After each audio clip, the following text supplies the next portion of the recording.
Chapter 1816. Hearing Ji Tianxing's words, Granny Long fell silent. She frowned and pondered for a long time before making up her mind. Tianxing, what you say makes sense. I'll agree to it then. I hope that after you go to the Sunset Divine Mine, you can resolve the Heaven and Divine Nations scheme and recover the lost land. But you must remember, no matter what, you must prioritize your own safety and never take risks alone. Ji Tianxing nodded and said, I understand. Granny Long then took out a token and a jade slip from her spatial ring and handed them to him. This token is my keepsake. Use it to find Divine Emperor Long Yun, he will know what to do. As for this jade slip, it contains a detailed map of the Sunset Divine Mine, as well as the personnel deployment and arrangements, so that you can grasp the situation of the Divine Mine as soon as possible. Ji Tianxing accepted the token and the jade slip, then cupped his hands and said, This matter should not be delayed, then I will take my leave. I will go back and prepare, then I will set off for the Sunset Divine Mine. Be careful, I will wait for your triumphant return. Granny Long stood up and sent him off. Ji Tianxing did not say anything else and turned to leave the study. After returning to the Cloud Water Palace, he left a letter for Yun Yao and handed it to Black Eagle for safekeeping. After making his preparations, he quickly left the Luotian mountain. Even though he was flying alone in the sky, he was rushing towards the western border. But in reality, Yi Bai, Shouhei, Qian Yu, and Black Dragon were all following him. They were just staying in the sword world to cultivate. Ji Tianxing flew with the wind and did not ride Black Dragon. Black Dragon had been cultivating in seclusion recently and would undergo tribulation in about a month. Luotian Mountain was at the center of the Luotian Divine Nation, far from the western border. For ordinary people, even if they flew day and night, it would still take 3 to 5 months. After Ji Tianxing broke through to the tribulation-passing realm, his cultivation had increased by leaps and bounds, even his flying speed had increased by several times. He estimated that he would arrive in about 20 days. Along the way, he had to pass through the territories of 2 empires, but they were all Luotian Divine Nations territories, so he was safe. He flew continuously for 22 days and was about to reach the western border. During this time, he did not encounter any trouble. There was only one more day before they arrived at the Sunset Divine Mine. At this moment, Ji Tianxing was flying above a vast primitive forest. Under the dark green sea of trees was an ancient mountain range that stretched on endlessly. The mountains were majestic and imposing. This place was close to the border and was a remote and desolate place. There were no major cities within 1,000,000 miles of this place, so there were very few martial artists here. Therefore, this place had become a paradise for many ferocious demonic beasts. Ji Tianxing flew over the mountain range and heard the cries of apes and the roars of beasts. He even saw many rare giant beasts. When the sun was setting, he suddenly sensed a violent hurricane blowing around him.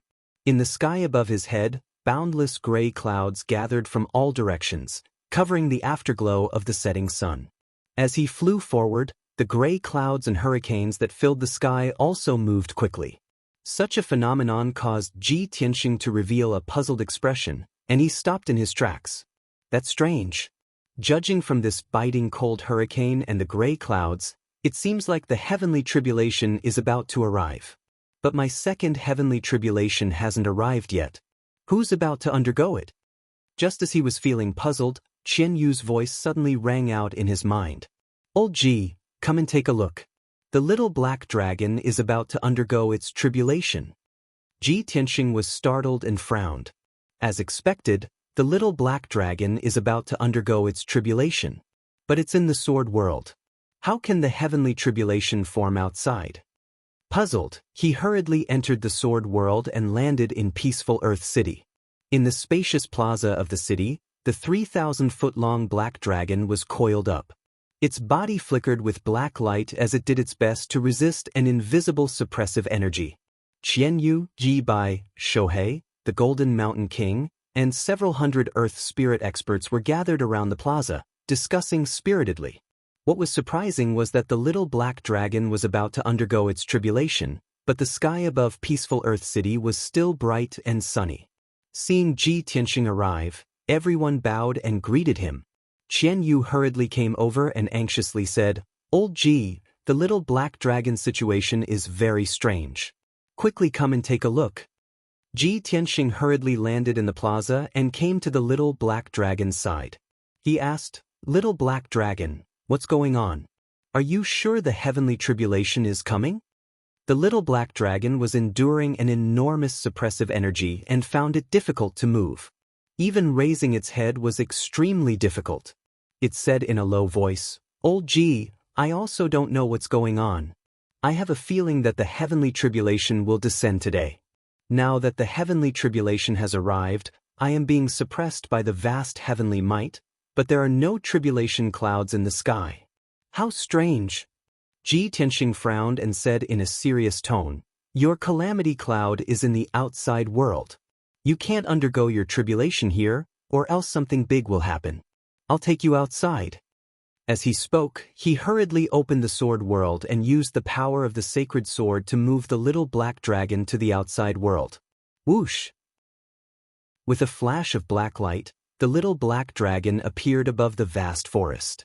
But before it could stand firm, an invisible heavenly might descended from the sky and immediately suppressed it. Thump! It fell from the sky and smashed into the summit of a 10,000-foot tall mountain with a dull thud. A deep pit was smashed into the summit and thousands of towering trees were smashed to pieces, sending mud and wood splinters into the air. At the same time, the fierce winds in the world became even more violent. The boundless gray clouds in the sky began to rapidly converge, transforming into pitch-black tribulation clouds. The little black dragon crawled out of the pit with great difficulty. It had just assumed a defensive posture when a vortex of tribulation clouds formed in the sky, millions of arcs of lightning flashing within. In just a few seconds, the vortex of tribulation clouds in a radius of 100 li condensed a terrifying bolt of heavenly lightning that came crashing down. Kaboom! With a crack of thunder, a 1,000-foot-long bolt of heavenly lightning viciously slammed down at the little black dragon. The first bolt of heavenly lightning descended just like that. To Ji Tianxing's shock, this bolt of heavenly lightning was not only 1,000 foot long, it was also formed from gold and red lightning. Its power was extremely terrifying. Ji Tianxing immediately frowned, and a trace of worry flashed through his eyes. Why is the little black dragon's heavenly tribulation so strange? Not only does it form tribulation clouds quickly, it also condenses heavenly lightning quickly. Its first bolt of heavenly lightning was 1,000 foot long, and it was formed from two types of lightning. It was several times stronger than Qianyue's tribulation. As this thought flashed through his mind, the two-colored bolt of heavenly lightning struck the little black dragon. Golden and red light blossomed, illuminating the gloomy sky for several hundred li in a dazzling light. The 10,000-foot-tall mountain beneath the little black dragon was instantly pulverized by the bolt of heavenly lightning, transforming it into scorched ruins. Dust rose into the air as the surrounding forest was set ablaze. Chapter 1817. Fortunately, the little black dragon had made ample preparations and had a robust foundation. It had not been injured by the heavenly lightning, but its aura had been thrown into disarray and its magic energy was fiercely fluctuating. Ji Tianxing stood in the air above the forest 100 li away. He stared at the little black dragon in the ruins and hurriedly sent a message to it. "Little black dragon, you can't relax. Focus and welcome the second bolt of heavenly lightning." The little black dragon heard his warning and hurriedly crawled out of the ruins. It forcefully circulated its energy and stabilized its magic energy. Its aura had just stabilized when the second bolt of heavenly lightning arrived. Kaboom! A heaven-shaking explosion resounded through the air, reverberating through the horizon for several thousand li.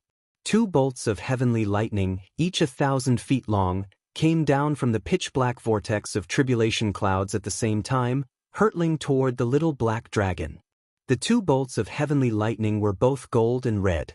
They contained a special lightning attribute and were incomparably violent. The little black dragon was deeply shocked by this sight and fell into a daze for a moment. It had clearly not expected that there would be two bolts of heavenly lightning. Such a bizarre occurrence had never occurred before. It was completely defenseless. Ji Tianxing was also stunned. His pupils constricted as a thought flashed through his mind. 2 bolts of heavenly lightning? Could the little black dragon's heavenly tribulation be the legendary? The next moment, the 2 bolts of heavenly lightning struck the little black dragon. Boom! With a deafening boom, endless scorched earth flew into the sky, blotting out the sun. The scorched earth for 100 li was instantly transformed into a pitch-black abyss, black smoke rising from it. The earth within 1,000 miles was trembling, and the dozens of mountain peaks in the surroundings were also trembling. Many of the tall mountains cracked and collapsed. After the dust settled, Ji Tianxing could clearly see that the little black dragon was lying in the pitch-black abyss, black smoke rising from its body. Its back was a mess of flesh and blood. Some cracks and holes had been charred black. It was clear that the little black dragon had been distracted during the tribulation and had not been able to block it in time, resulting in it being heavily injured. Ji Tianxing was filled with worry as he hurriedly sent a message of warning. Little black dragon, no one can help you with the tribulation. You can only rely on yourself. Your heavenly tribulation is extraordinary. It is very likely to be the legendary ancient god's tribulation. 1 becomes 2, 2 becomes 4, 4 becomes 8. This is the most dangerous heavenly tribulation. You must give it your all. The little black dragon was currently struggling in the abyss, its heart filled with confusion and fear. After hearing Ji Tianxing's reminder, it finally understood the reason. It hurriedly pulled itself together and quickly healed its injuries, adjusting its magical power and aura. Old Ji, why is my heavenly tribulation different from Qian Yu's? Why would I attract the ancient divine tribulation? Ji Tianxing looked up at the sky and saw that the 3rd heavenly thunder was about to condense in the tribulation cloud vortex. He quickly explained, I don't know the specific reason now. However, I am certain that it has something to do with your divine dragon bloodline or the divine dragon crystal that you refined. The little black dragon immediately understood what he meant. If it wasn't for the fact that its divine dragon bloodline was special and had attracted the ancient divine tribulation, then it was definitely because of the divine dragon crystal. That mystical dragon crystal was the legacy crystal of an ancient mystical dragon. That mystical dragon had already reached the deity realm when it was alive. Very quickly, the 3rd heavenly thunder descended. The situation was just as Ji Tianxing had predicted. 4 pillars of lightning descended from the tribulation cloud vortex at the same time. Each pillar of lightning was gold and red, and they were twice as powerful as before. The little black dragon's eyes were extremely grave. Without hesitation, it roared and transformed into its 10-kilometer-long divine dragon body. Rhea. As it roared, its body erupted with black light that condensed into a 10-kilometer-wide barrier that protected its body. Reverse dragon veils the heavens. The pitch-black barrier seemed almost tangible, exuding a mysterious and powerful aura. However, even the barrier seemed rather fragile in the face of these 4 terrifying heavenly thunders, unable to withstand a single blow. Boom! Crack! With a crisp explosion, the pitch-black barrier collapsed, transforming into millions of shards of black light that scattered in all directions. 4 dazzling heavenly thunders pierced through the shards and simultaneously struck the little black dragon. The pitiful little black dragon was once again blasted into the pitch-black abyss. The abyss expanded to a radius of 200 kilometers, unleashing shockwaves of lightning and fire that burned the surrounding forest to ash. The earth for 1,000 kilometers fiercely swayed, and massive gullies appeared in the ground. Some mountains collapsed, and large swathes of forest were destroyed. The little black dragon was struck by the 4 heavenly thunders, and wounds appeared on its massive body and 5 dragon claws. Several hundred dragon scales fell from its body, and large droplets of dragon blood sprayed out. Its injuries were even more severe, and it appeared to be in a rather sorry state. Fortunately, the pitch-black barrier had neutralized 40% of the heavenly thunder's power. Although its injuries had worsened, it had not lost its ability to resist. It quickly gathered its energy and flew out of the abyss. After the first 3 heavenly thunders, the tribulation cloud vortex began to change. Using this chance, the little black dragon left the abyss and flew 100 kilometers away. 30 seconds later, the massive tribulation cloud vortex was covered in a layer of dark purple. The fourth heavenly thunder finally descended. Boom! Crack! 2,000-foot-long heavenly thunders exploded from the tribulation cloud vortex. Each heavenly thunder had 3 colors, consisting of purple, gold, and red lightning. Its power was 3 times greater than before. Upon seeing this, Ji Tianxing's pupils constricted as he muttered to himself, "As expected, it's the ancient divine tribulation. There's no mistaking it." The first 3 heavenly thunders were 1, 2, and 4 heavenly thunders. The middle 3 heavenly thunders were 2, 4, and 8 heavenly thunders. The final 3 heavenly thunders were said to be 4, 8, and 16 heavenly thunders. It was the number 1 forbidden tribulation of the ancient era. At the same time, the little black dragon used a secret art. Its massive body curled up into a ball. 5 colored lights surged out of its body, forming a shield around its body to protect it. Boom! With a massive boom, the 5-colored shield was shattered by the 2 heavenly thunders. The little black dragon was also smashed into the ground, its injuries even more severe. Dragon blood gushed out of its body, and many of its dragon scales fell off. The 100-kilometer stretch of forest beneath it was also reduced to scorched earth and ruins. But the little black dragon was extremely tenacious. Enduring its pain, it quickly regrouped. Before long, the 5th heavenly thunder descended. 4 heavenly thunders shot out of the tribulation cloud vortex and blasted at the little black dragon. The little black dragon calmly took out an ancient bronze compass and poured all its dermic energy into it. Buzz! The ancient bronze compass immediately expanded to 5 kilometers in size, blotting out the sun as it floated above the little black dragon's head. This was a tribulation-grade defensive treasure that Ji Tianxing had given it. It was an antique from 1,000 years ago and was specially made to help it transcend the tribulation. Boom! Crack! With an earth-shaking boom, the 4 heavenly thunders blasted the ancient bronze compass out of the sky, smashing it into the scorched earth and ruins. Although this treasure had helped the little black dragon block the heavenly thunders, it was still not enough. Chapter 18:18. The sun was about to set, and the world gradually became dark. At this moment, 2 dazzling streams of light flew over the forest from west to east. There were 2 middle-aged men in the streams of light. They looked to be in their 40s and had an extraordinary aura. The man on the left wore a green robe. He was thin and had an elegant temperament. He was dressed like a scholar. The man on the right had a strong build. He wore a black robe and a large black cloak. His whole body was filled with a murderous aura. Both of them were powerhouses in the crossing calamity realm. They flew as fast as lightning without making a sound. Suddenly, both of them saw a huge black cloud vortex in the sky in front of them. The vortex was surrounded by gray clouds. There were strong gales and flashes of lightning. Every now and then, a few bolts of lightning would strike down from the black cloud vortex. Seeing this scene, the 2 of them revealed shocked expressions. They were quite surprised. "It's really strange. This place is near the border of the Luoshui kingdom. It has always been deserted. Why is there someone undergoing tribulation here?" "Master Lu, look at the scale of the tribulation cloud vortex. It has a radius of 100 miles. Several bolts of lightning struck down from the tribulation cloud vortex at the same time." The 2 of them discussed with each other through telepathy. The middle-aged scholar called Master Lu frowned and said in disbelief, "How is this possible? We've both gone through 5 tribulations.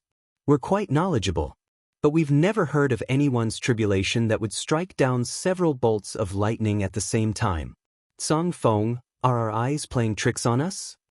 The black-robed man called Song Feng waved his large cloak and accelerated forward. "I've never seen such a strange thing in my life. It'll be a pity if I don't go and see what's going on."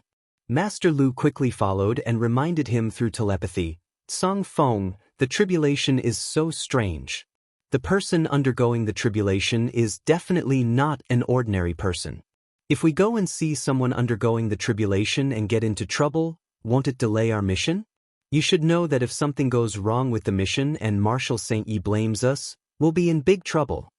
Song Feng only hesitated for a moment and said stubbornly, I won't forget Marshal Xianxia's mission, let alone delay it. But I'll regret it for the rest of my life if I don't see it with my own eyes. Don't worry. I know what I'm doing. I won't show up rashly. Seeing that he had already made up his mind, Lu Shi didn't try to persuade him any further. After all, he was also very curious and wanted to see what was going on.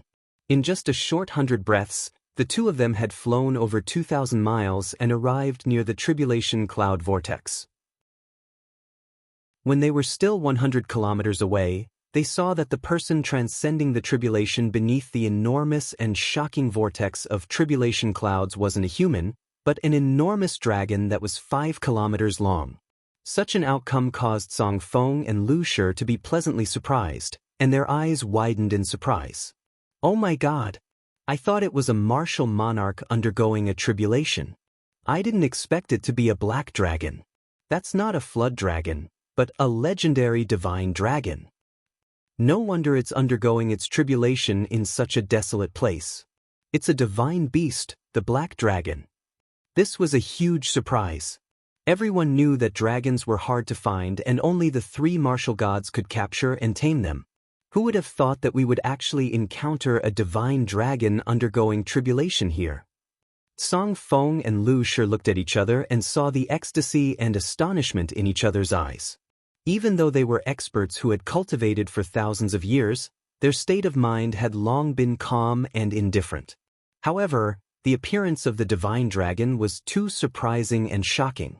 It caused their blood to boil and their bodies to tremble with excitement. At this moment, the two of them had forgotten their mission and threw everything to the back of their minds. The same thought appeared in their minds at the same time. Song Feng, that divine dragon is hiding in this primitive mountain range and cultivating. It hasn't been discovered by the Luoshui divine nation until now. It's a gift from the heavens for us to encounter it today. We can't miss it no matter what. Lu Shi, even if there's a danger of eternal damnation, I'll do my best to subdue that black dragon. If we can successfully tame a divine dragon, why would we need to rely on the background of the Broken Heaven Alliance? Why would we need to work for Marshal Xianxia? From today onwards, we'll definitely be able to break through to the Martial Saint realm and even have a chance to reach the Martial God realm. Lu Shi, who had always been calm and collected, was also overwhelmed by the huge surprise. Song Feng's words had aroused his passion and imagination. He nodded continuously and shouted with a flushed face, with the divine dragon in our hands, we can travel the world and go to a place outside the sea. We can become gods and ancestors and live a carefree life. Song Feng clenched his fists and shouted, a lifetime of glory, splendor, wealth, and a future of martial arts all depend on this. Obviously, the two of them were sure that the divine dragon was an ownerless divine beast that lived in seclusion and cultivated in this mountain range. Otherwise, when the experts of the Luoshui divine nation discovered the divine dragon, they would have captured it and offered it to the Luoshui martial god. It was a gift from the heavens for them to encounter the divine dragon. It was a blessing that they had cultivated for 3 lifetimes. It was the greatest opportunity of their lives. At this moment, the divine dragon was undergoing its 6th tribulation. There were a total of 8 tricolored lightning bolts that descended from the sky toward the divine dragon. The divine dragon took out the ancient bronze compass again and injected a vast amount of magic power into it. It lay across the sky above its head. Kaboom! There was a loud explosion and the ancient bronze compass exploded on the spot. It shattered into countless pieces and scattered among the charred ruins. The divine dragon was also engulfed by the 8 bolts of lightning and blasted into the charred ruins. 200 miles of land had turned into a deep abyss. Endless dust and smoke covered a radius of a few hundred miles. When the dust and smoke dissipated, the divine dragon was lying in the abyss covered in blood. Its body was constantly twitching. Its injuries were extremely miserable. There was not a single place on its body that was unharmed. It was covered in wounds and bloody holes. Boiling dragon blood poured out of the black charred wounds and spilled onto the ground. Thousands of dragon scale fragments were scattered around its body. His appearance was simply too miserable. Its injuries were extremely severe. Its life force and magic power were in chaos. It only had about 40% of its strength left. However, the tribulation cloud vortex high in the sky had not dissipated. It was undergoing a strange transformation. Not long after, when the divine dragon was coiled up in the abyss and barely managed to recover its magic power, the tribulation cloud vortex had also completed its transformation. The black tribulation cloud vortex was covered in a layer of blood red. Kaboom! 4 blood-red pillars of lightning descended from the sky, aiming straight for the little black dragon. Seeing this, Ji Tianxing's expression was very complicated. He muttered to himself, "Mental demon tribulation." The reason why he felt so complicated was because the divine dragon's injuries were too severe. If it was struck by the lightning bolts that were even more powerful, its body might be destroyed or even killed. At least the mental demon tribulation would not harm its body. It would only test its temperament and soul. However, Ji Tianxing could not help but worry. The mental demon tribulation was more terrifying than ordinary lightning. It was strange and unpredictable. If the divine dragon could not resolve it, its soul would be destroyed and it would die completely. Chapter 18-19. The blood-red pillar of lightning struck the black dragon. However, there was no apocalyptic scene. The lightning turned into a layer of blood-red light that enveloped the black dragon, sealing it firmly. It fell into silence as if it was in a deep sleep.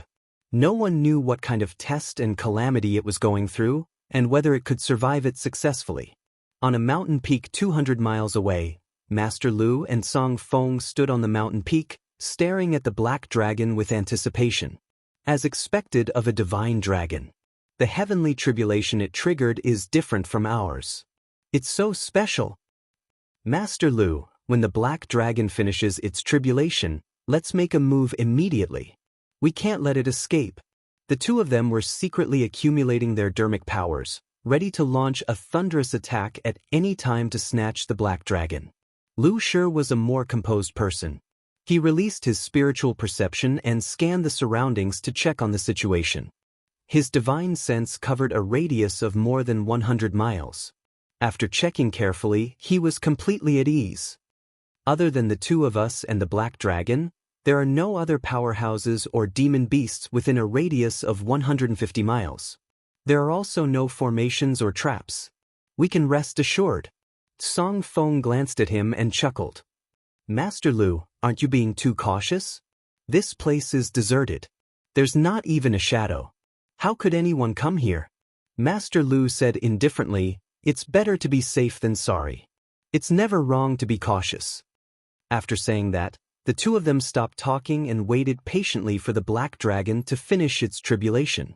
However, they did not know that on a mountain peak 200 miles away to their east, a white-robed youth was also waiting for the black dragon to finish its tribulation. Unknowingly, an hour had passed. The setting sun had completely disappeared, and the world became dark. Night was about to arrive. At this moment, the tribulation cloud vortex in the sky finally dissipated. The blood-red light shield that enveloped the black dragon also collapsed with a series of cracking sounds.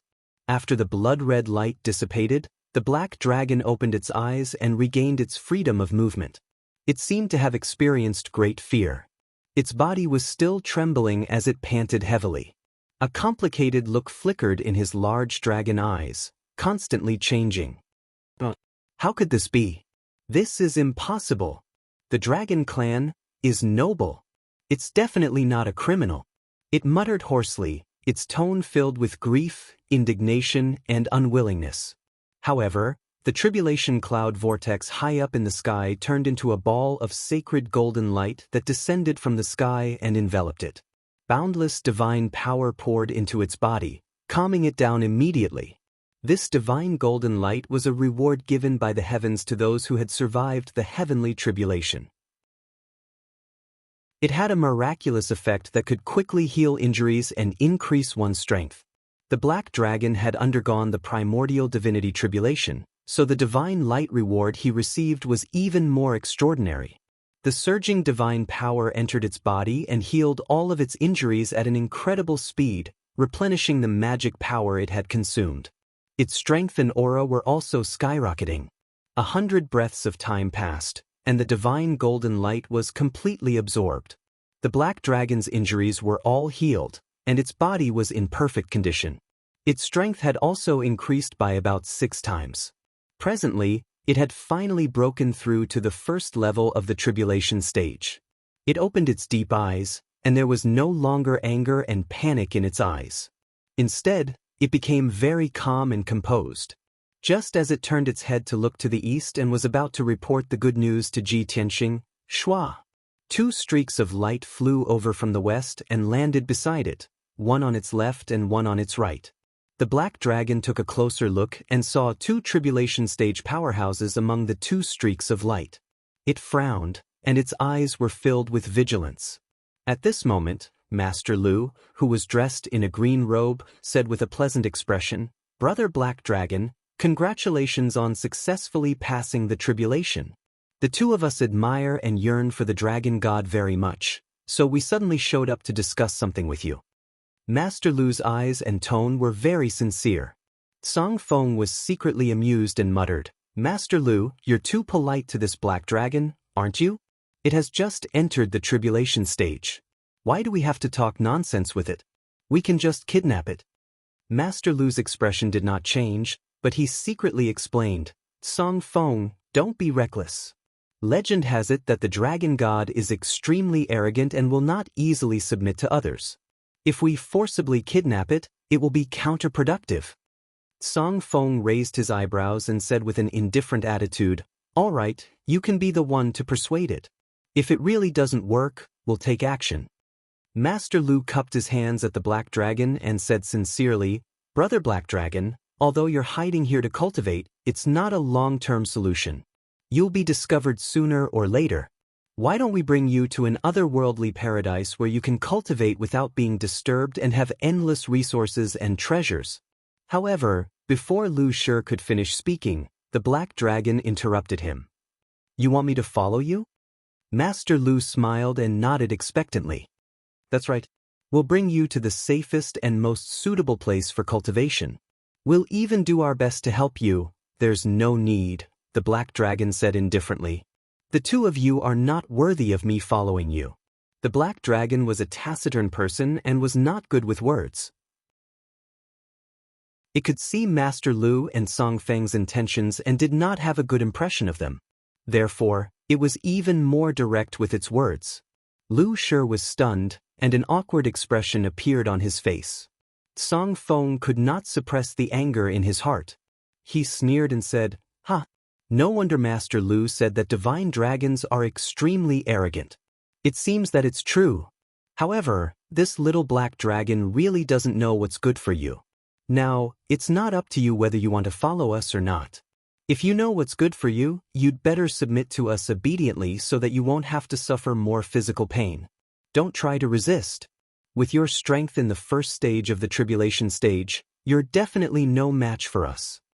As he said that, Song Feng swung his large black cloak and revealed the treasured saber at his waist.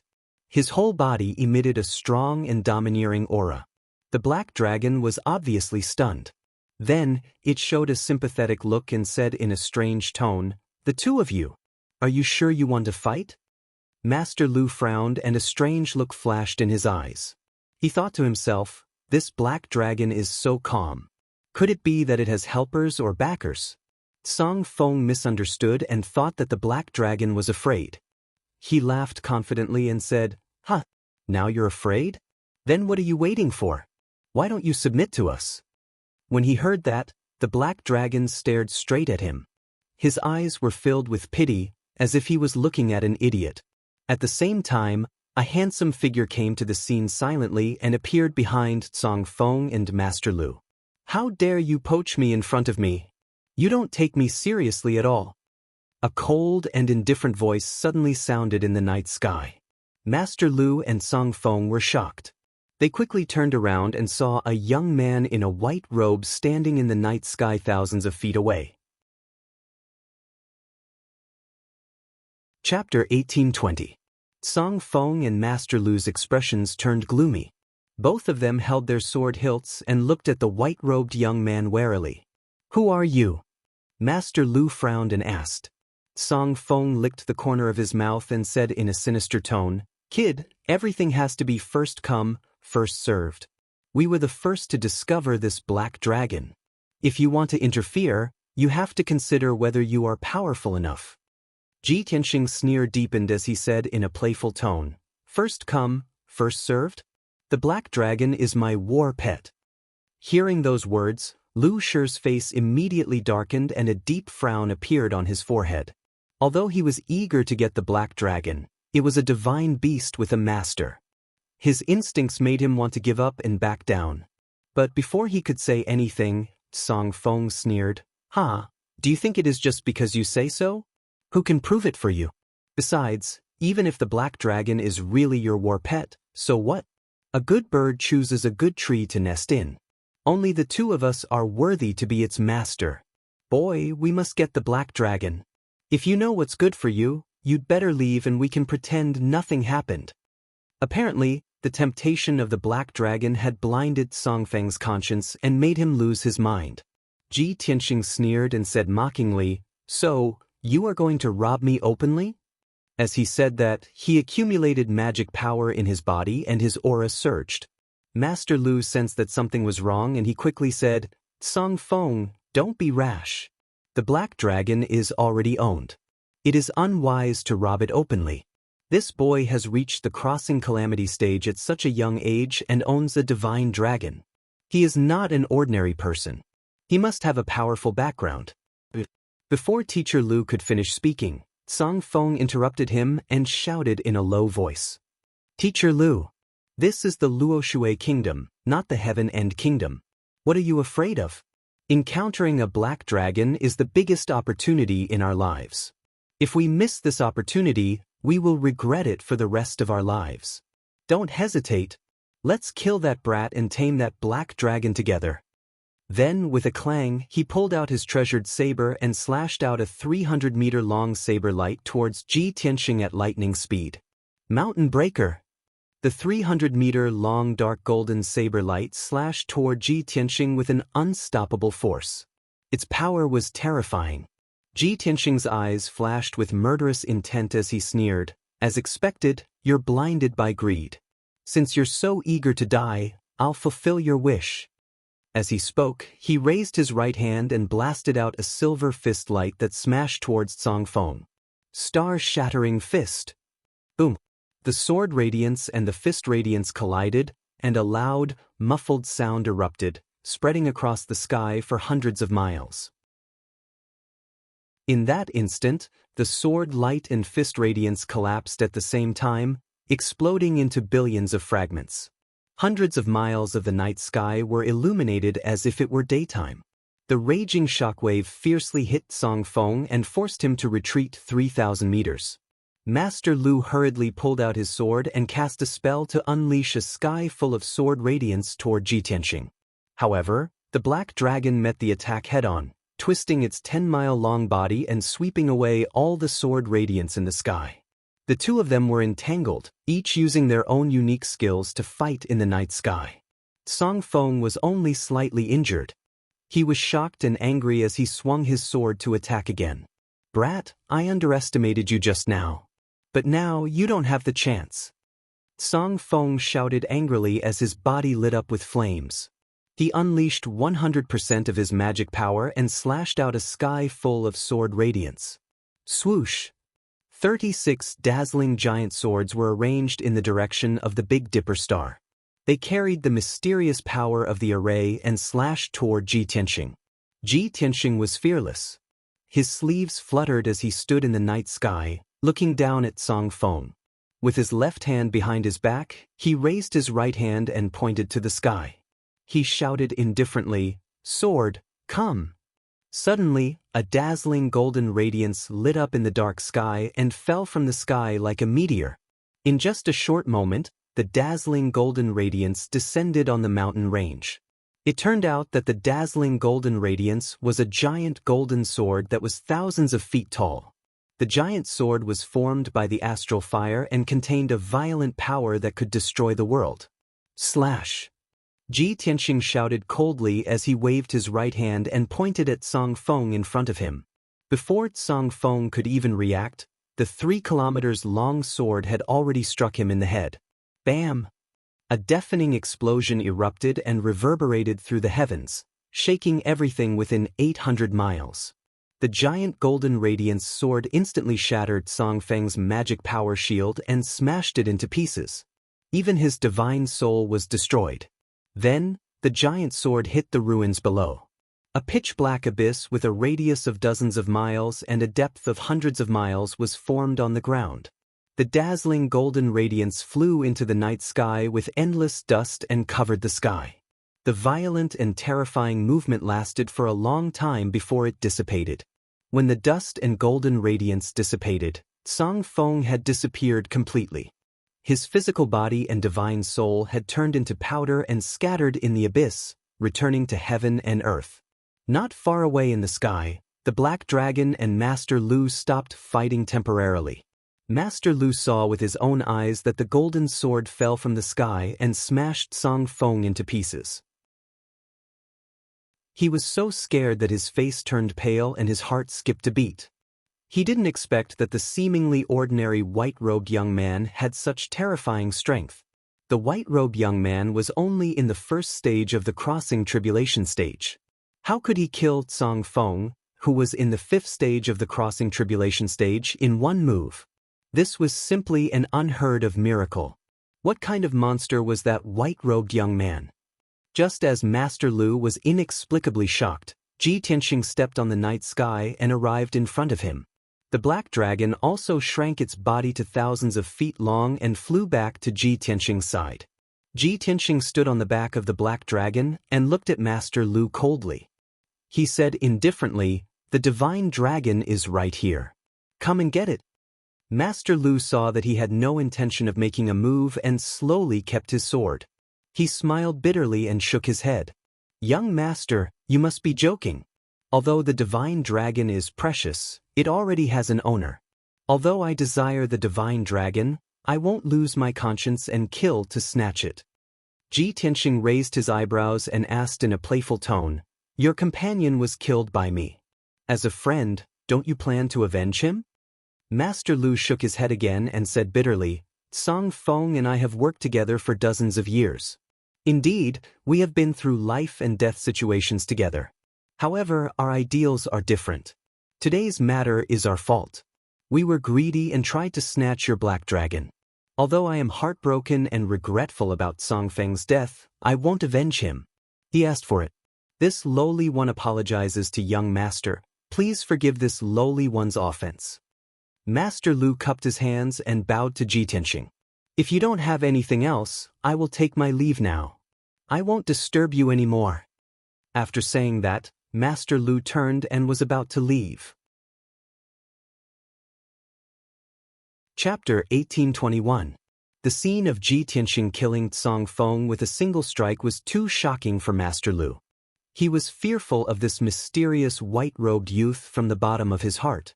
At this moment, he only wanted to escape as soon as possible and get away from this troublesome place. However, just as he turned around, he was stopped by Ji Tianxing. An invisible and powerful force enveloped him, causing his body to stiffen. Should he forcefully break free and escape? That was obviously not realistic. Master Lu did not think he had a chance to escape. Helpless, he could only stop and turn around to look at Ji Tianxing. "Is there anything else, young master?" He pretended to be calm as he looked at Ji Tianxing. As usual, he was neither servile nor overbearing. Ji Tianxing looked at him from head to toe, then said slowly, "Judging by the looks of you and Song Feng, you don't look like evil people. Moreover, your attire and facial features do not look like people from the Luo Shui divine nation. You came from the west, and now you're going to the west. Hundreds of thousands of miles to the west is the border between the two nations. You must be from the Heaven End divine nation."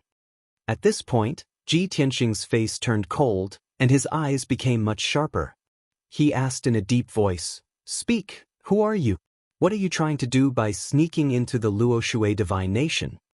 Seeing Ji Tianxing speaking so logically, Master Lu was even more shocked and vigilant.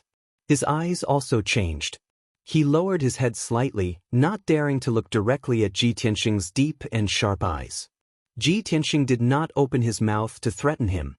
He looked straight ahead and walked step by step toward him. Every step was as heavy as a mountain. Stepping on the night sky, he condensed an invisible pressure and pressed down on Master Lu. This was a lost ancient secret technique called the heaven-shaking 9 steps. When Ji Tianxing took 8 steps, the invisible pressure of the divine sense was as heavy as a mountain. Under the suppression, Lu Shi's body was hunched over, and his entire body was drenched in sweat. His soul was trembling, and his eyes were filled with fear and terror. He finally couldn't withstand the enormous pressure and slowly stretched out his trembling hands. He cupped his fists and said, "Young master's eyes are indeed sharp. You can see through our origins from these little clues. You guessed right, Song Feng and I are both from the Heaven Extinction Divine Nation. We just rushed over from the border.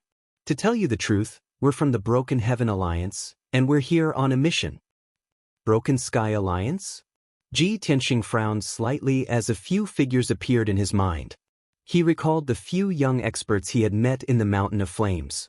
He asked expressionlessly, "You infiltrated the border and infiltrated the Luoshui Divine Nation for what mission?" This. Teacher Lu was immediately put in a difficult position and said with a bitter expression, "Young master, this is the secret of our Broken Heaven Alliance. Please don't force me to answer. However, I can guarantee that our mission will only involve trade, and we will definitely not harm the Luoshui God Nation." Ji Tianxing stared at him with sharp eyes. After a moment of silence, he said in a deep voice, "You're lying. What mission are you on? Tell me the truth." Teacher Lu's reaction was normal, and his performance was flawless. However, the subtle changes in his eyes and the fluctuations of his divine sense could not be hidden from Ji Tianxing. Teacher Lu was immediately filled with anxiety, and he hurriedly waved his hands and said, "Young master, I'm telling the truth. Our mission is only to deliver a secret letter to the Wind Moon City." Without waiting for him to finish his words, Ji Tianxing waved his hand, and a huge golden palm shot out, grabbing Lu Shi in its palm. Swoosh! The giant golden palm grabbed Teacher Lu and brought him back to Ji Tianxing. Teacher Lu struggled with all his might, but he couldn't break free from the giant palm. His magic power was also sealed by the giant palm, and he couldn't circulate it.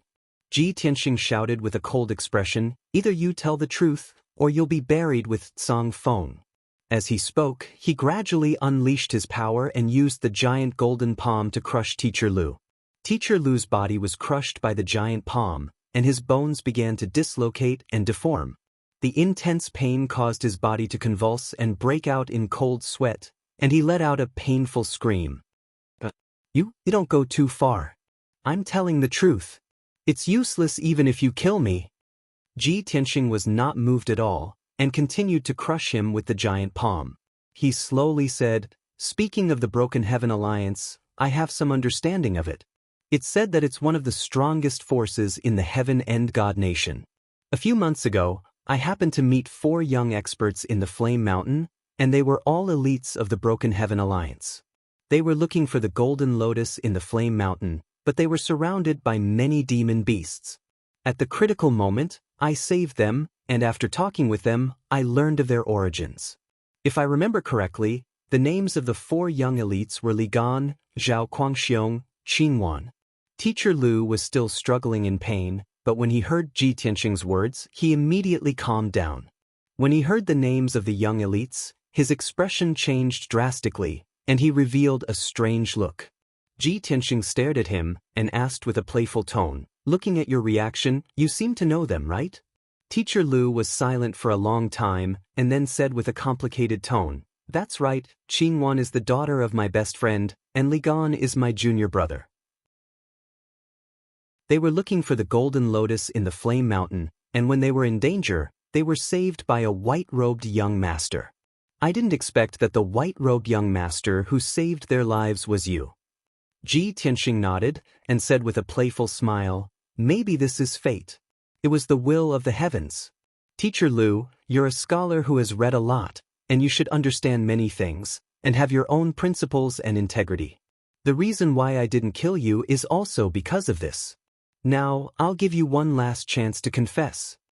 Teacher Lu was different from Cong Feng. His background was very complicated, and he only joined the Broken Heaven Alliance to settle down.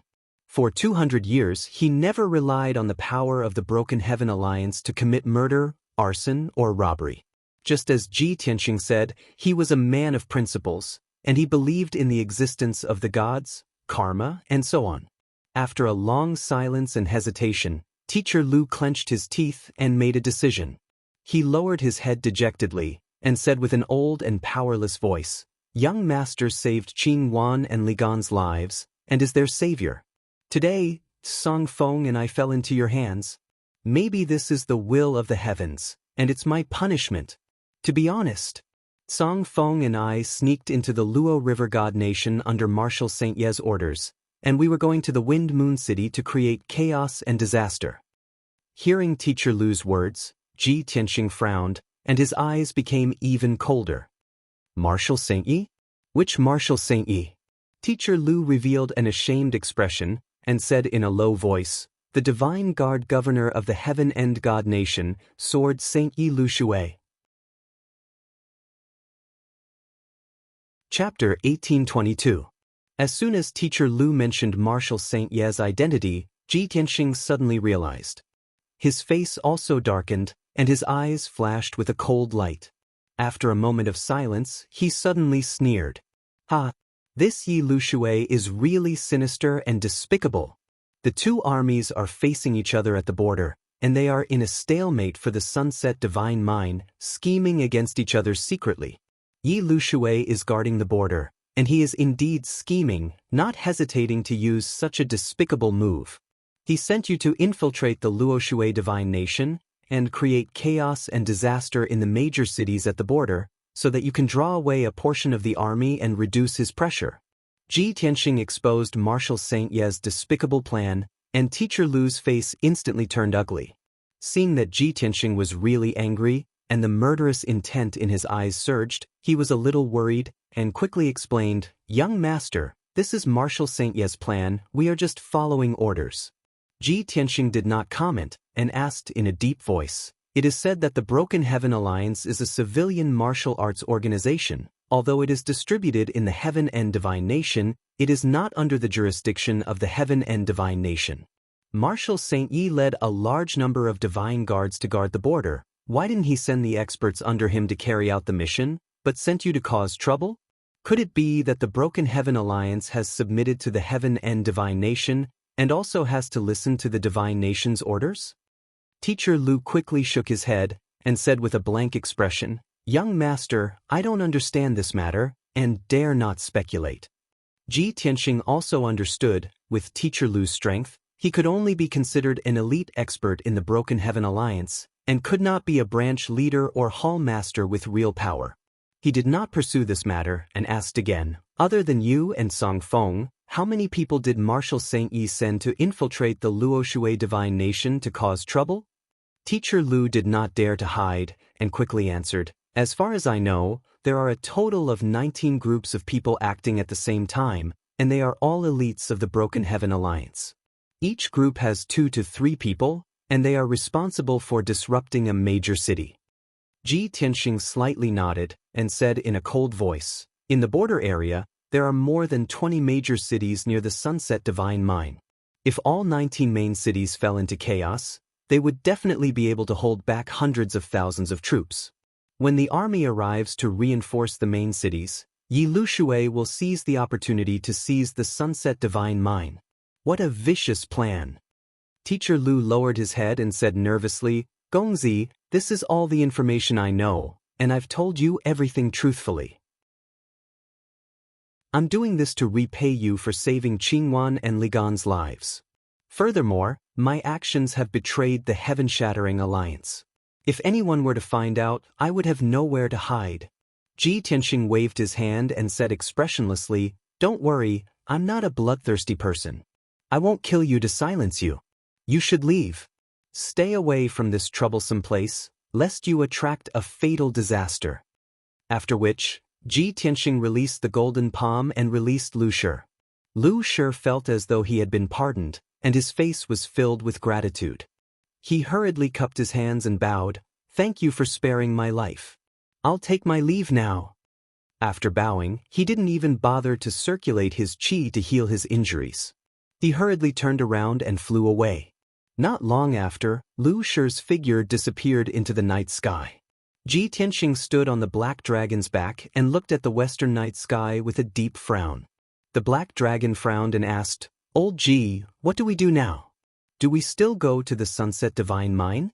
How about we rush to the main cities and deal with the heaven-shattering alliance first?" Ji Tianxing shook his head and said in a deep voice, "If Yi Liushui's divine guards infiltrate the Luoshui divine nation, they will definitely give themselves away. If they are caught, it will cause a war between the two nations." He used the heaven-shattering alliance to create chaos because he doesn't want to be exposed. Therefore, the dozen or so heaven-shattering alliance experts will definitely hide their tracks. If we rush over without a target, it will be difficult to find them. It will only be a waste of time. Our top priority is to get to the Sunset Divine Mine as soon as possible and discuss with Holy Emperor Chang'an. As for the heaven-shattering alliance experts, I will send a message to Granny Long and have her think of a way to deal with them. After speaking, Ji Tianxing took out a communication jade slip and sent out a message. The jade slip turned into a stream of light and quickly flew into the night sky and disappeared. After sending out the jade slip, Ji Tianxing did not waste any more time. He rode the black dragon to the west and rushed to the Sunset Divine Mine as quickly as possible. Originally, Ji Tianxing was still a day's journey from the Sunset Divine Mine. After the black dragon broke through to the Tribulation Transcendence realm, it completed a miraculous transformation. Its flying speed had increased by 6 times, which was even faster than Ji Tianxing's speed. 18 hours later, it was noon of the second day and the black dragon finally arrived at the Sunset Divine Mine. The Sunset Divine Mine was named after the Sunset Mountain Range. At the border of the two divine nations, there was an ancient mountain range with a radius of hundreds of millions of miles. It was filled with primitive forests and towering mountains. This area was very rich in heaven and earth spirit qi, and the underground mines were extremely rich. However, this place was remote and uninhabited, so it became a paradise for all kinds of ferocious demon beasts. Thousands of years ago, the Luoshui divine nation discovered endless mineral resources in the Sunset Mountain Range. Thus, the Luoshui divine nation sent out millions of soldiers and craftsmen.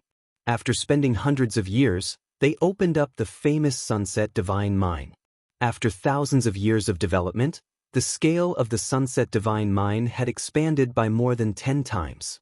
There were millions of soldiers stationed at the Sunset Divine Mine, patrolling day and night to protect the mine from being invaded.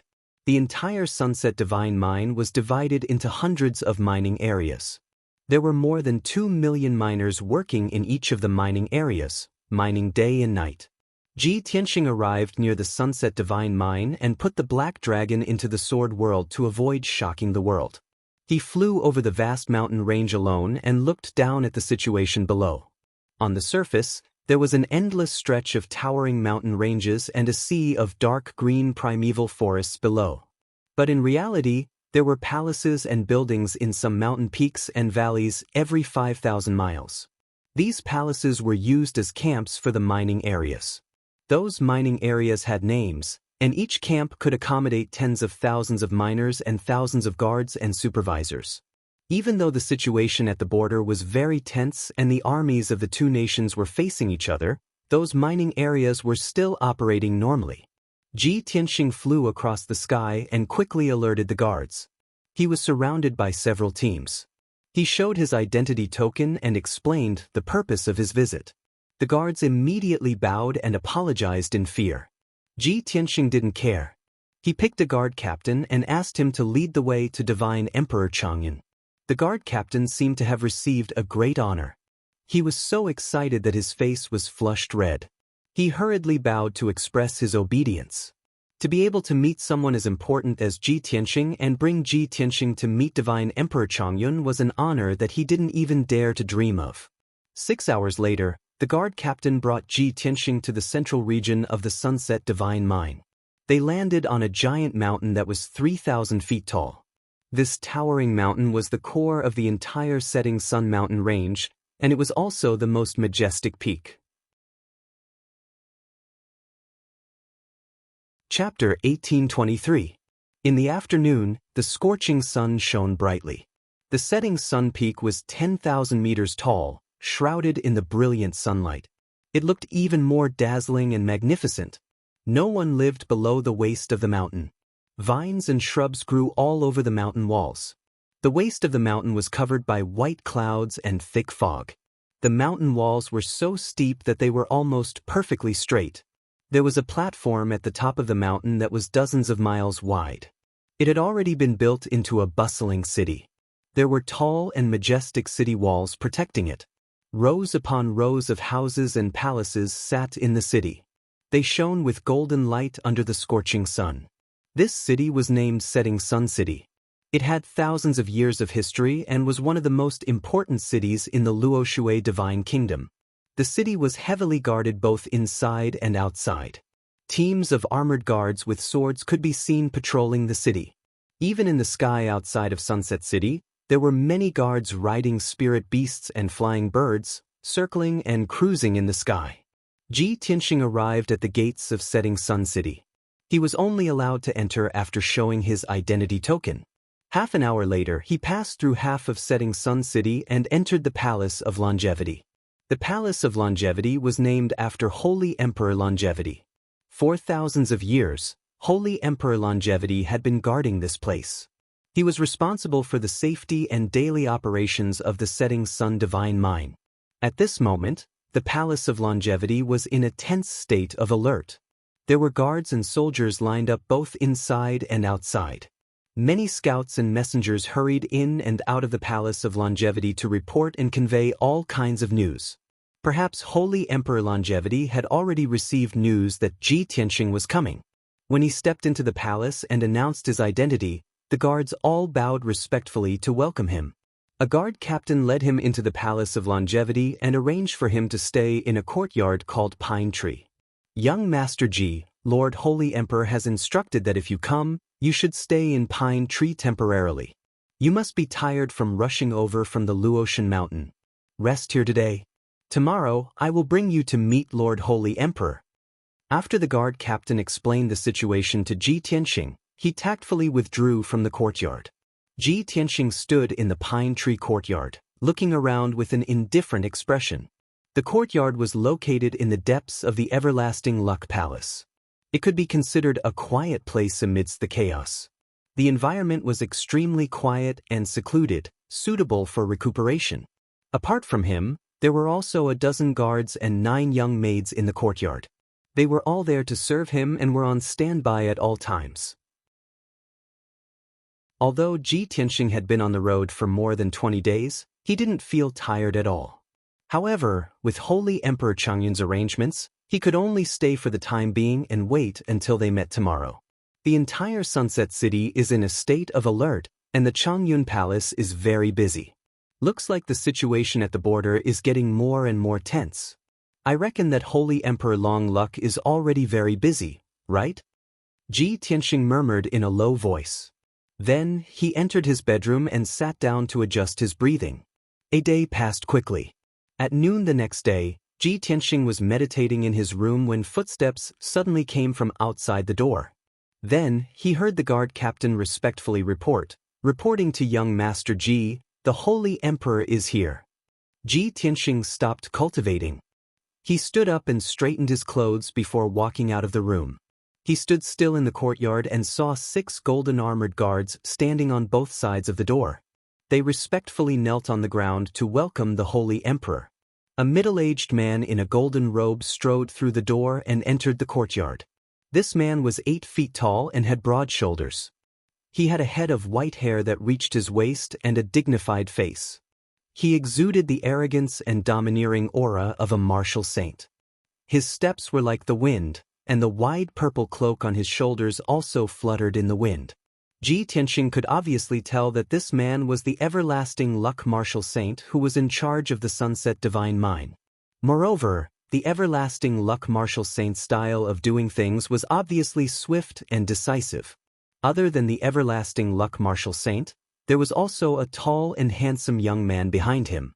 This person had the strength of a tribulation stage cultivator. He looked somewhat similar to the everlasting luck martial saint, and there was an air of arrogance between his brows. Ji Tianxing guessed that this young man was most likely the everlasting luck martial saint's nephew. The everlasting luck martial saint arrived in the courtyard and stood 10 steps away from Ji Tianxing. After sizing him up, he smiled and said, "Welcome to the Sunset City, young Master Ji. Young Master Ji just arrived yesterday and must be mentally exhausted. I was also busy with military affairs, so I didn't receive you. Please forgive me, young Master Ji." The everlasting luck martial saint's voice was dignified and loud. His attitude towards Ji Tianxing was also more polite. Ji Tianxing's expression was calm as he cupped his hands and bowed. Ji Tianxing greets the everlasting luck divine emperor. No need for formalities. The everlasting luck martial saint nodded slightly and walked into the guest hall. "Let's talk inside." Then, the three of them entered the guest hall and sat down. Immediately, a servant girl came forward to serve tea. The everlasting luck divine emperor sat on the main seat and looked kindly at Ji Tianxing. He asked, "Young Master Ji, although the scenery of the Sunset City can't be compared to the Luotian Mountain, it's still a rare scenic spot in the world. You can stay here for a while." Then, he pointed to the young man sitting on the right and introduced him. "This is my son, Su Qin. You're all young people, so you can get to know each other." Back then, Su Qin was also a god disciple of the divine nation. He cultivated on the Luotian Mountain for more than 20 years. "I believe you'll have something to talk about." Ji Tianxing looked at Su Qin and nodded slightly in greeting. Su Qin also looked at him with a smile and cupped his hands. Su Qin greets young Master Ji. "During this time, my father has been busy with government affairs. I'm afraid he has no time to accompany young Master Ji. During this time, I'll take care of young Master Ji on behalf of my father." Although Ji Tianxing didn't need anyone to accompany him, he couldn't reject Su Qin's politeness. Thus, he nodded. "Thank you, young Master Su." Then, Ji Tianxing looked at Divine Emperor Chongyun with a solemn expression. "Divine Emperor Cheng, I believe Granny Long has told you that I'm here to resolve the danger of the Divine Mine. I saw the tense atmosphere inside and outside Setting Sun City and guessed that the situation at the border was worrying. Divine Emperor, can you tell me the specific situation at the border?" Hearing this, Su Qin frowned inwardly but didn't show it on his face. Divine Emperor Chongyun had expected this question. He said indifferently, "Before you came, Granny Long sent me a message and explained the situation. I believe you have some understanding of the situation at the Setting Sun Divine Mine. There are more than 260 mines in the Divine Mine. Each mine is managed by 2 commanders. There are hundreds of supervisors and tens of thousands of miners under them. There are more than 100 mines near the western border. More than 80 have been taken by the Heaven End Divine Nation. There are only a dozen mines left, but they have been invaded. Large amounts of ores and veins are lost every day. The armies of the Heaven End Divine Nation and the Heaven End Divine Nation are facing each other outside Drifting Cloud Mountain." Chapter 1824. Ji Tianxing couldn't help but frown when he heard that the situation at the border was so tense. He said seriously, "I didn't think that 30% of the Sunset Divine Mine had already been taken. I killed 2 experts from the Heaven End Divine Nation on my way here. After interrogating them, I found out that they were elites from the Broken Sky Alliance. They were ordered by Yi Lushui to sneak into our borders and cause disasters in the border cities." Divine Emperor Chongyun nodded and said with a solemn expression, "Young Master Ji is very considerate to be able to find out such important information. You have done a great service. Last night, Granny Long sent me a message to tell me about this. This emperor has already sent out 30 experts and 3,000 elite guards to search the main cities. Granny Long has also ordered the main cities to increase their vigilance and search for the culprits. Ji Tianxing was relieved and nodded. Since Holy Emperor and Granny Long are taking this seriously, I'm sure we'll be able to find the culprits soon. Holy Emperor, I'm most worried about the situation at the border. Please take me there to see the situation at the border and the mines. Holy Emperor Chongyun immediately frowned and hesitated when this matter was brought up. Young Master Ji, you've just arrived at Sunset City. You should rest well. There's no need to worry about this. What you need to do now is to preserve your strength and wait for me to launch a counterattack. Only then can you do your best to kill the enemy. After that, Holy Emperor Chongyun looked at Su Chen and ordered seriously, Su Chen, I won't be in Sunset City for the next few days. You must accompany young Master Ji. Young Master Ji is our nation's #1 god disciple and the husband of goddess Yun Yao. You can't neglect him. Su Chen quickly got up and bowed respectfully. Yes, Holy Emperor Cheng. Holy Emperor Chongyun nodded in satisfaction and looked kindly at Ji Tianxing. Young Master Ji, you can stay here. If you need anything, just let Su Chen know. I still have matters to attend to, so I won't be accompanying you. Farewell. Holy Emperor Chongyun waved his cloak and walked out of the hall. Su Chen also got up and left with Holy Emperor Chongyun. Ji Tianxing frowned slightly as he vaguely guessed something. He stood in the hall and looked at Holy Emperor Chongyun and Su Chen's backs, thinking expressionlessly. This Holy Emperor Chongyun clearly doesn't trust me. He only told me the general situation at the border but didn't go into the details. When it came to the mine's operations and plans, he didn't say anything. Judging from the father and son's words, they want me to recuperate peacefully in this courtyard and not interfere with the matter of the divine mine? What are they guarding them against? Or are they worried? While Ji Holy Emperor Chongyun's back, Holy Emperor Chongyun's Holy Emperor's Holy Emperor, SSS Chongyun's. He turned to look at Su Chen and warned him through voice transmission with a solemn expression. Su Chen, you should know Ji Tianxing's identity very well. So, nothing can happen to him, and nothing can happen to him in the Sunset Mine. Otherwise, I won't be able to bear the responsibility. Su Chen nodded and said solemnly, I understand. Father, please don't worry. I'll keep an eye on him. I won't let him leave Sunset City, and I won't let him risk his life. Only then did Divine Emperor Long Yun feel relieved. He then said, Granny Long is really muddle-headed. He actually allowed Ji Tianxing to rush to the Divine Mine alone and even wanted to resolve the crisis of the Divine Mine? How could Yi Lushui and his million-man army be so easy to deal with? Not to mention, Yi Lushui had gathered a large number of elites from the Broken Heaven Alliance, and even this emperor was helpless against him. No matter how monstrous Ji Tianxing was, he was just a weakling in the crossing tribulation stage. Even if he had unimaginable ability and wisdom, he was still alone. Granny Long sending him here at this time is simply causing trouble for this emperor. Divine Emperor Long Yun's tone was a bit angry. He was clearly very worried. Su Chen hurriedly comforted him, Father, don't worry about this. Go and deal with your affairs. I'll keep an eye on Ji Tianxing and won't let him cause trouble. That's good.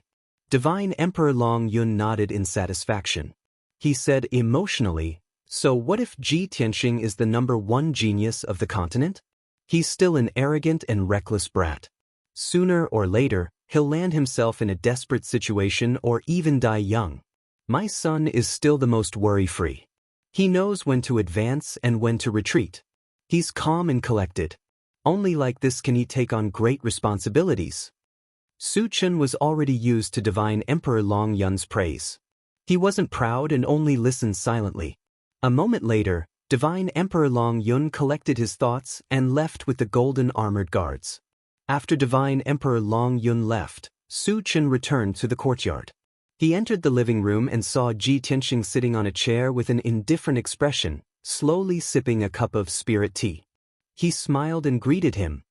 Young Master Ji, I've cultivated on Luotian Mountain for more than 20 years.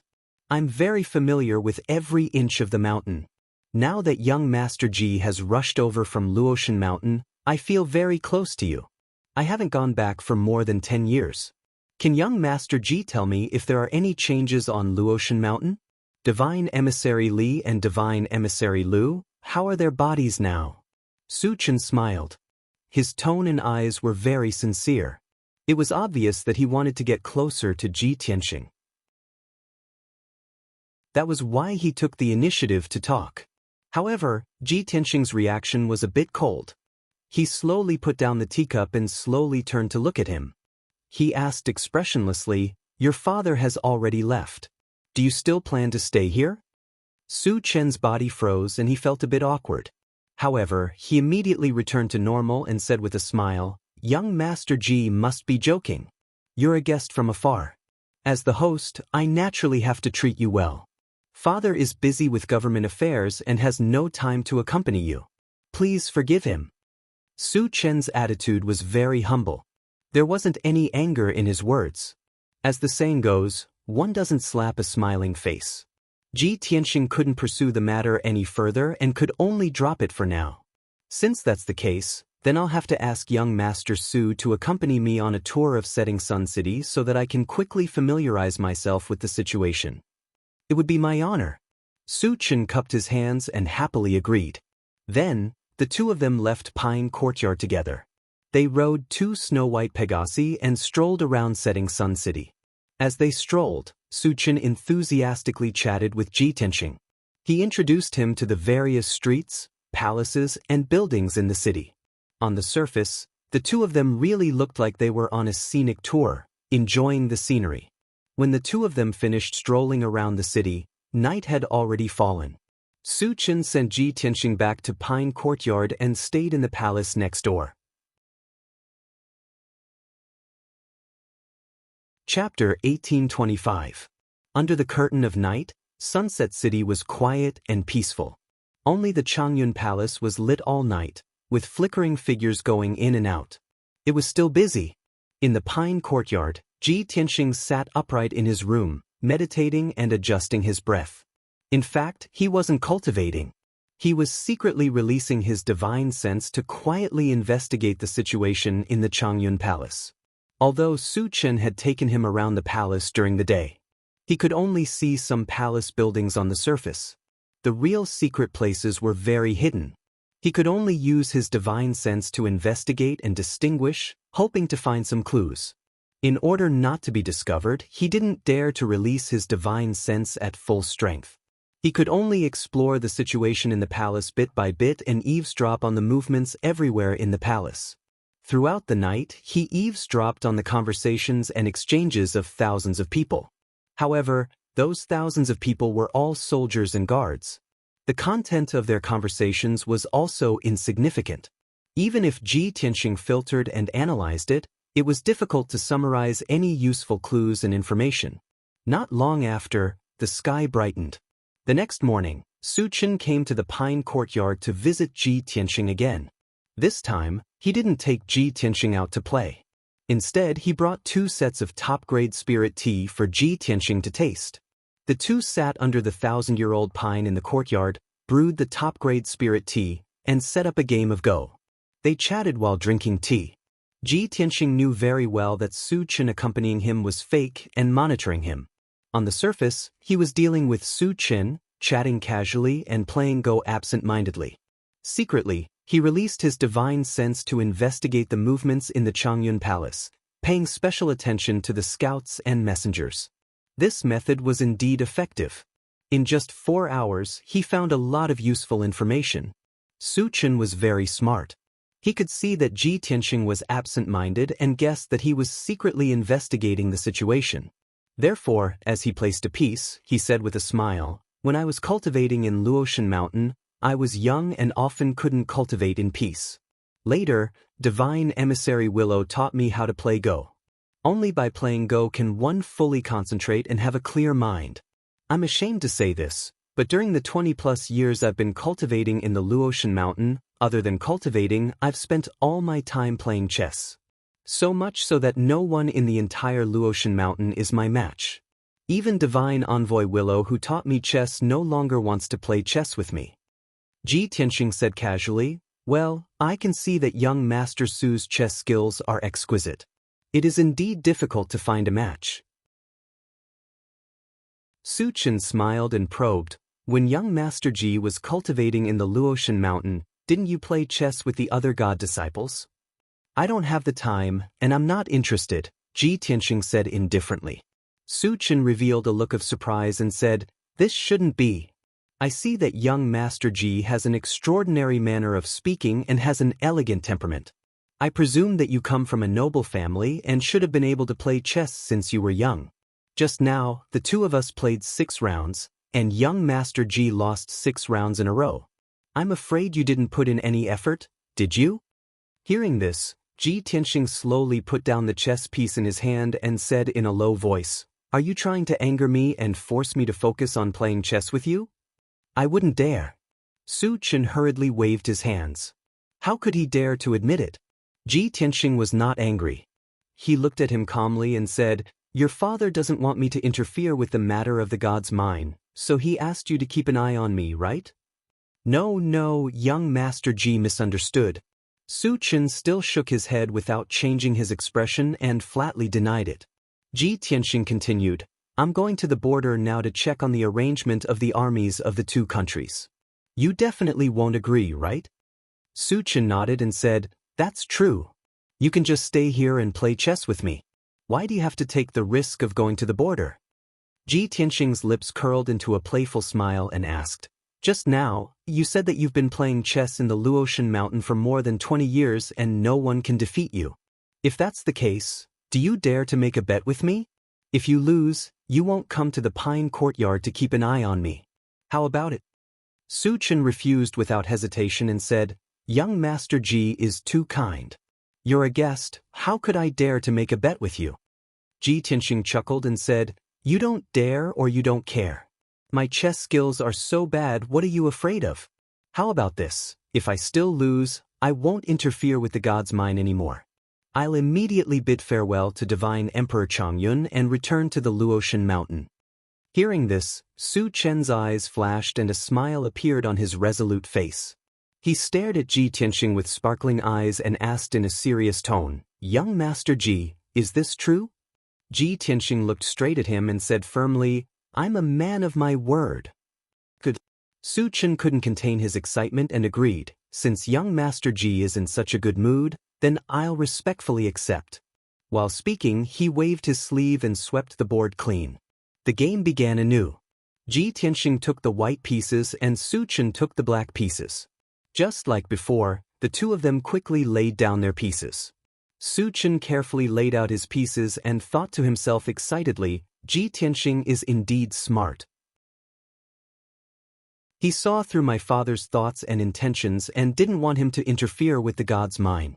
How could a proud and arrogant person like him swallow such humiliation? Now that I'm watching him and he's at his wit's end, he wants to make a bet with me.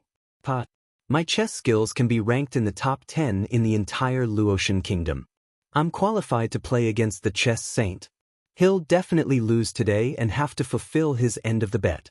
He'll obediently leave the city and return to the Luotian mountain. Ji Tianxing had lost 6 games in a row and all of them were a complete mess. Su Chen was naturally full of confidence and had full confidence that victory was within his grasp.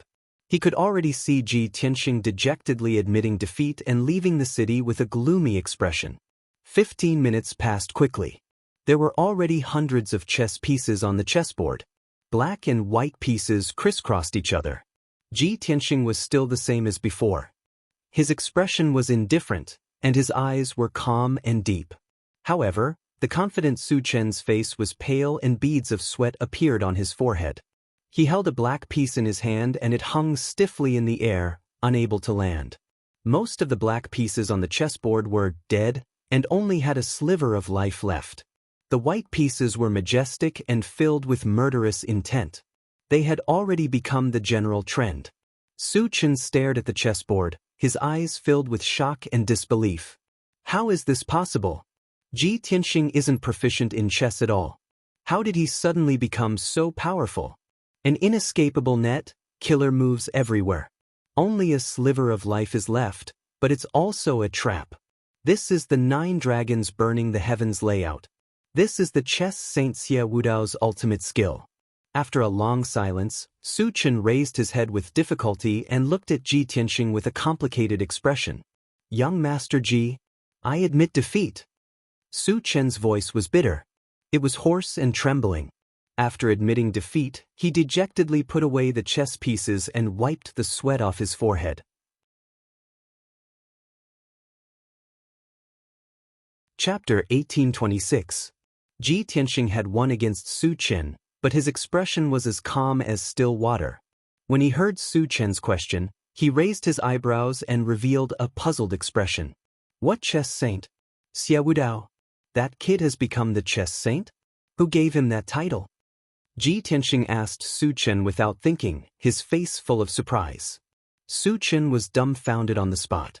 He stared at Ji Tianxing with his mouth agape, his lips trembling. That kid? Young Master Ji, you actually offended the chess saint? Su Chen had long heard of Ji Tianxing's name and deeds. He knew that he was the #1 genius of the younger generation and that he was an extremely arrogant person. However, he had never imagined that Ji Tianxing would dare to call the chess saint by his name and even call him that kid. Chess Saint Xia Wudao was very respected in his heart, and he was comparable to his father. He could not tolerate Ji Tianxing's blasphemy against the chess saint. However, Ji Tianxing glanced at him and asked with a faint smile, Young Master Su, it seems that you admire Xia Wudao a lot? Su Chen replied without hesitation, Of course. Chess Saint Xia Wudao is one of the 10 great martial saints of the country. He founded the Black-White College and created the world-famous Daoist sword manual. He is the #1 chess player in the world. He merged chess and swordsmanship and created the black and white sword Qi. Even the Divine Master often praises him. Young Master Ji, although you are the #1 genius of the younger generation, you must not blaspheme the chess saint's name. When he spoke of chess Saint Xia Wudao's reputation and honor, Su Chen's tone was passionate and full of admiration. Ji Tianxing, on the other hand, revealed a playful smile as he thought to himself, I really didn't expect that the most good-for-nothing kid who doesn't do proper work would have such accomplishments today. When he thought of Xia Wudao, memories of the past surfaced in his mind. 1,000 years ago, Kenshin had guarded Tianzhu Mountain and challenged all the martial saints of the world. Countless martial saints had come to challenge him, but they had all been defeated by his sword. In just a few short years, his name had spread throughout the entire Shenwu continent, and countless martial artists worshipped him. Almost every day, countless young martial artists would travel thousands of miles to the Pillar of Heaven's mountains to seek guidance from their masters. Although there were more than 200 disciples in the Pillar of Heaven's mountains. However, there were only a few people that Ji Tianxing could still remember. After all, those people had distinctive characteristics that left a deep impression on him. For example, Little White, who was the most thick-skinned of them all, would later become the White Dragon God. Another example was Xia Wudao, who loved chess as much as his life. That skinny kid had dark skin like a skinny monkey, but his eyes were abnormally bright. He was always dressed in a greasy black robe, and his hair was as messy as a chicken's nest. His favorite thing to do was to hold a set of purple jade chess and disturb his fellow apprentices when they were practicing their swordsmanship. Kenshin had noticed this person before. He had asked Huang Long to remind Xia Wudao to focus on practicing the sword and not to neglect his duties. More importantly, he should not disturb other people's cultivation. However, Xia Wudao did not repent and continued to be obsessed with chess. As usual, he went around looking for people to play chess with, causing his fellow apprentices to avoid him. Later, Huang Long became angry and wanted to expel Xia Wudao from the sect and chase him down the mountain. Xia Wudao knelt down and begged for mercy, kneeling for an entire night in the rain. Huang Long reported this matter to Kenshin, and Kenshin was especially kind and personally summoned Xia Wudao. In a secret room, Xia Wudao explained the cause of the matter. It turned out that his father was a chess master who had taught him chess since he was a child and insisted that the art of chess could reach the heavens. When the Xia family had been attacked by a powerful enemy and was completely wiped out, Xie Wudao's father had given him an ancient chess manual and a purple jade chessboard before his death. Because of this, Xie Wudao had inherited his father's unfulfilled wish and decided to train hard in chess in hopes of reaching the heavens. In order to avoid being hunted down by his enemies and to take revenge, he had traveled thousands of miles to the Pillar of Heaven's mountains. After learning about Xie Wudao's experience, Kenshin had decided to teach him. Kenshin took the ancient chess manual and studied it for 9 days and 9 nights, understanding all the mysteries within. Then he passed on the contents of the chess manual to Xie Wudao, correcting and perfecting it, and also taught him the mysteries of swordsmanship. Xie Wudao was enlightened and went into seclusion to train hard, thanking Kenshin profusely. As for what happened after that, Kenshin left before Xie Wudao could complete his training. The memories ended there. Ji Tianxing came back to his senses and saw Su Chen staring straight at him. "Young Master Ji, I hope you can sincerely apologize to the chess saint for your inappropriate words and actions just now." Su Chen stared at him with a solemn expression and said in a serious tone. Ji Tianxing smiled and said in a playful tone, "Even if I apologize, would Xie Wudao dare to accept it?" Su Chen was stunned for a moment and his expression became even stranger. There was a faint anger in his heart. He wanted to say something, but Ji Tianxing waved his hand and said seriously, "Su Chen, you've lost, so you have to leave Pine Courtyard. Don't follow me anymore." Su Chen's expression was a little ugly. He pursed his lips but could not refute. He was shocked and regretful. He hated himself for making a bet with Ji Tianxing and falling into his trap. After a moment of silence, he cupped his hands and said, "Young Master Ji, don't worry. I'm not someone who goes back on my words. I'll fulfill the bet now." After saying that, Su Chen sighed silently and turned to leave unwillingly. After leaving Pine Courtyard, Su Chen hurried to the depths of Changyun Palace and entered a secret chamber in the palace. In the secret chamber, bright lights were lit all around. A wide white jade table was placed in the middle. There was a large topographic map on the table and many memorials and documents were piled up. The golden-robed Holy Emperor Changyun was standing beside the table. He stared at the map with a serious expression and frowned in deep thought. Su Chen came to the table and bowed respectfully. "Son greets father." Holy Emperor Changyun was still staring at the table. He did not look up and asked in a dignified tone, "Didn't I tell you to keep an eye on Ji Tianxing? Did something happen?" Su Chen was very nervous. He hesitated for a moment before mustering up the courage to say, "Father, I'm here to admit my mistake and be punished. I was muddle-headed and fell into Ji Tianxing's trap." Holy Emperor Changyun suddenly looked up and asked with a sharp gaze, "What happened?" Su Chen lowered his head in shame and reported truthfully, "Just now, I was playing chess with Ji Tianxing in the courtyard and he proposed to make a bet with me." After hearing the story, Holy Emperor Changyun's expression changed. He frowned and scolded in a deep voice, "Muddle-headed. Son, how could you be so stupid? I've already warned you. Although Ji Tianxing is arrogant, he's still the #1 prodigy. His strength and tricks are extraordinary. You were too confident in your chess skills. That's why you agreed to his bet. In the end, you fell into his trap and were played by him." Chapter 1827. Holy Emperor Changyun knew his son very well. He knew Su Chen's strengths and weaknesses. He was calm and steady and could achieve great things, but he was too conceited in chess. Therefore, he was very angry, but he didn't scold Su Chen. After a moment of silence, Holy Emperor Changyun looked at Su Chen and asked, "Chen, you've already lost the first round with Ji Tianxing. What do you plan to do next?" Su Chen thought for a moment and said solemnly, "I've lost, so I'll keep my promise and stop watching him. However, I'll send people to watch him and try to stop him. I won't let him go to the front line and cause trouble.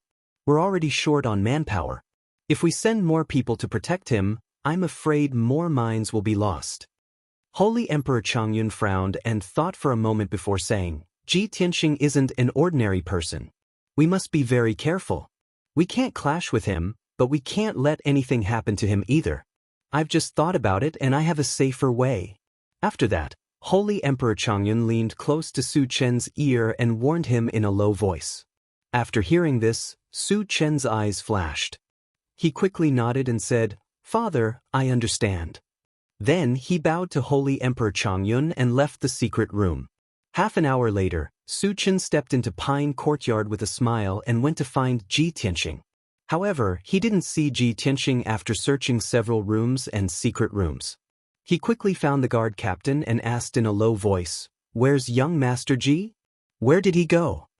The guard captain replied respectfully, "Just half an hour ago, young Master Ji left the courtyard and went out." Su Chen's expression changed and he shouted coldly, "Didn't I tell you to watch him and not let him leave?" The guard captain quickly knelt and said in fear and trepidation, "But, young master, you said in front of young Master Ji that you won't watch him anymore. So, when young Master Ji said he wanted to go out for a walk, I didn't dare stop him." Su Chen was anxious and angry. He asked, "Did he say where he was going?" "I don't know," the guard captain replied. "Which direction did he go?" Su Chen asked again. The guard captain answered again, "I don't know either, damn it." Su Chen was so angry that his face turned green. He roared, "Then what are you waiting for? Hurry up and find him." This subordinate obeys. The guard captain hurriedly got up and hurriedly gathered a few guards to search for Ji Tianxing's traces. Su Chen took a deep breath to suppress the anger in his heart and quickly left. The afternoon sun was very bright. Ji Tianxing remained invisible and flew out of Sunset City without anyone noticing. After leaving Sunset City, he flew straight to the west, heading for the border region. Before coming to the setting sun divine mine, Ji Tianxing had already carefully read the map given to him by Granny Long and memorized it. Right now, he knew the terrain and the distribution of people inside the divine mine like the back of his hand. It was just that he hadn't observed it on the spot and didn't know some of the secret information.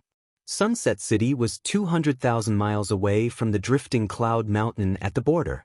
Ji Tianxing flew at full speed for an entire day and night before reaching the vicinity of the drifting cloud mountain. The drifting cloud mountain, as its name suggested, was like the clouds in the sky, uniform and long. The entire mountain range was about 100,000 miles long from the north to the south. It was a famous stronghold on the border between the two countries. West of the drifting cloud mountain was the territory of the Heaven and God Nation, and east of the mountain range was the territory of the Luoshui God Nation. Ji Tianxing arrived at the drifting cloud mountain in the afternoon. There was no sun in the sky, only thick clouds. It was oppressive and gloomy. He hid in the clouds high up in the sky and secretly looked down. To the west of the towering mountain range was a vast and boundless plain. On the plain covered with forests and grass, there were 4 majestic military camps. Each camp took up 100 miles of land and was made up of countless palaces and wooden houses. They were surrounded by tall and sturdy black walls. There was a defensive formation set up in the camps, and it was constantly activated. It formed a 5-colored light barrier that covered the entire camp. These 4 camps were built temporarily. From the details, it could be seen that the craftsmen of the Tianju divine nation were skilled. After observing for a while, Ji Tianxing noticed that the banners in the 4 camps were fluttering in the wind. There were teams of fully armed guards patrolling the area continuously. There were also guards riding birds in the sky, monitoring the movements of the surroundings. The 4 camps were heavily guarded. It was as difficult as ascending to the heavens to sneak in. Most importantly, Ji Tianxing found a problem. The 4 camps were built like cities. The wooden houses were for the ordinary soldiers and the palaces in the middle were for the generals. But he couldn't find where the Marshal Saint Yi Lushui and the Divine Guard army were. Thus, he looked to the east of the mountain range. There were many peaks and valleys to the east of the drifting cloud mountain. The terrain was rather steep and it was impossible to set up a camp. 50,000 miles away from the drifting cloud mountain, there were many flat valleys and 6 camps were set up. The scale of each camp was not as majestic as the Tianju Divine Nation's camp. In the 6 camps, there were different flags flying. There were more than 100,000 soldiers stationed in each camp. Ji Tianxing observed the flags and understood that the 6 camps represented the armies of the 6 empires. He couldn't help but frown and thought to himself, the Tianju divine nation claims to have 1,000,000 soldiers. But regardless of origin or country, they are all divided into 4 armies. The Luo River divine nation's 1,000,000 soldiers were mobilized from the 6 empires. But they were divided into 6 armies according to country. In addition, the terrain of this area is complicated and steep. The Luo River divine nation's army is obviously at a disadvantage. Fortunately, the 2 empires won't really go to war. Otherwise, the situation of the Luo River divine nation would be worrying. An hour later, he figured out the situation of the camps of the 2 countries and left the cloud layer in stealth mode. The confrontation between the armies of the 2 countries on the ground is just a facade. Even if the 2 empires have 1,000,000 soldiers, it is useless. The real battle is in the underground mining area. Ji Tianxing muttered to himself and quietly drilled into the ground. The moment he entered the ground, he could clearly feel that the soil and rocks around him contained a strong metallic aura. The metallic aura was especially thick. He just needed to circulate his energy slightly and he could gather large amounts of golden light. It didn't take long for him to reach a depth of 100 miles and enter a mine. The huge and spacious mine was humid and hot. There were many stone lamps on the walls, emitting a weak light. There were hundreds of miners wearing coarse linen clothes. They were waving their pickaxes and shovels, digging into the rock layer and mining for dark green ores. Chapter 1828.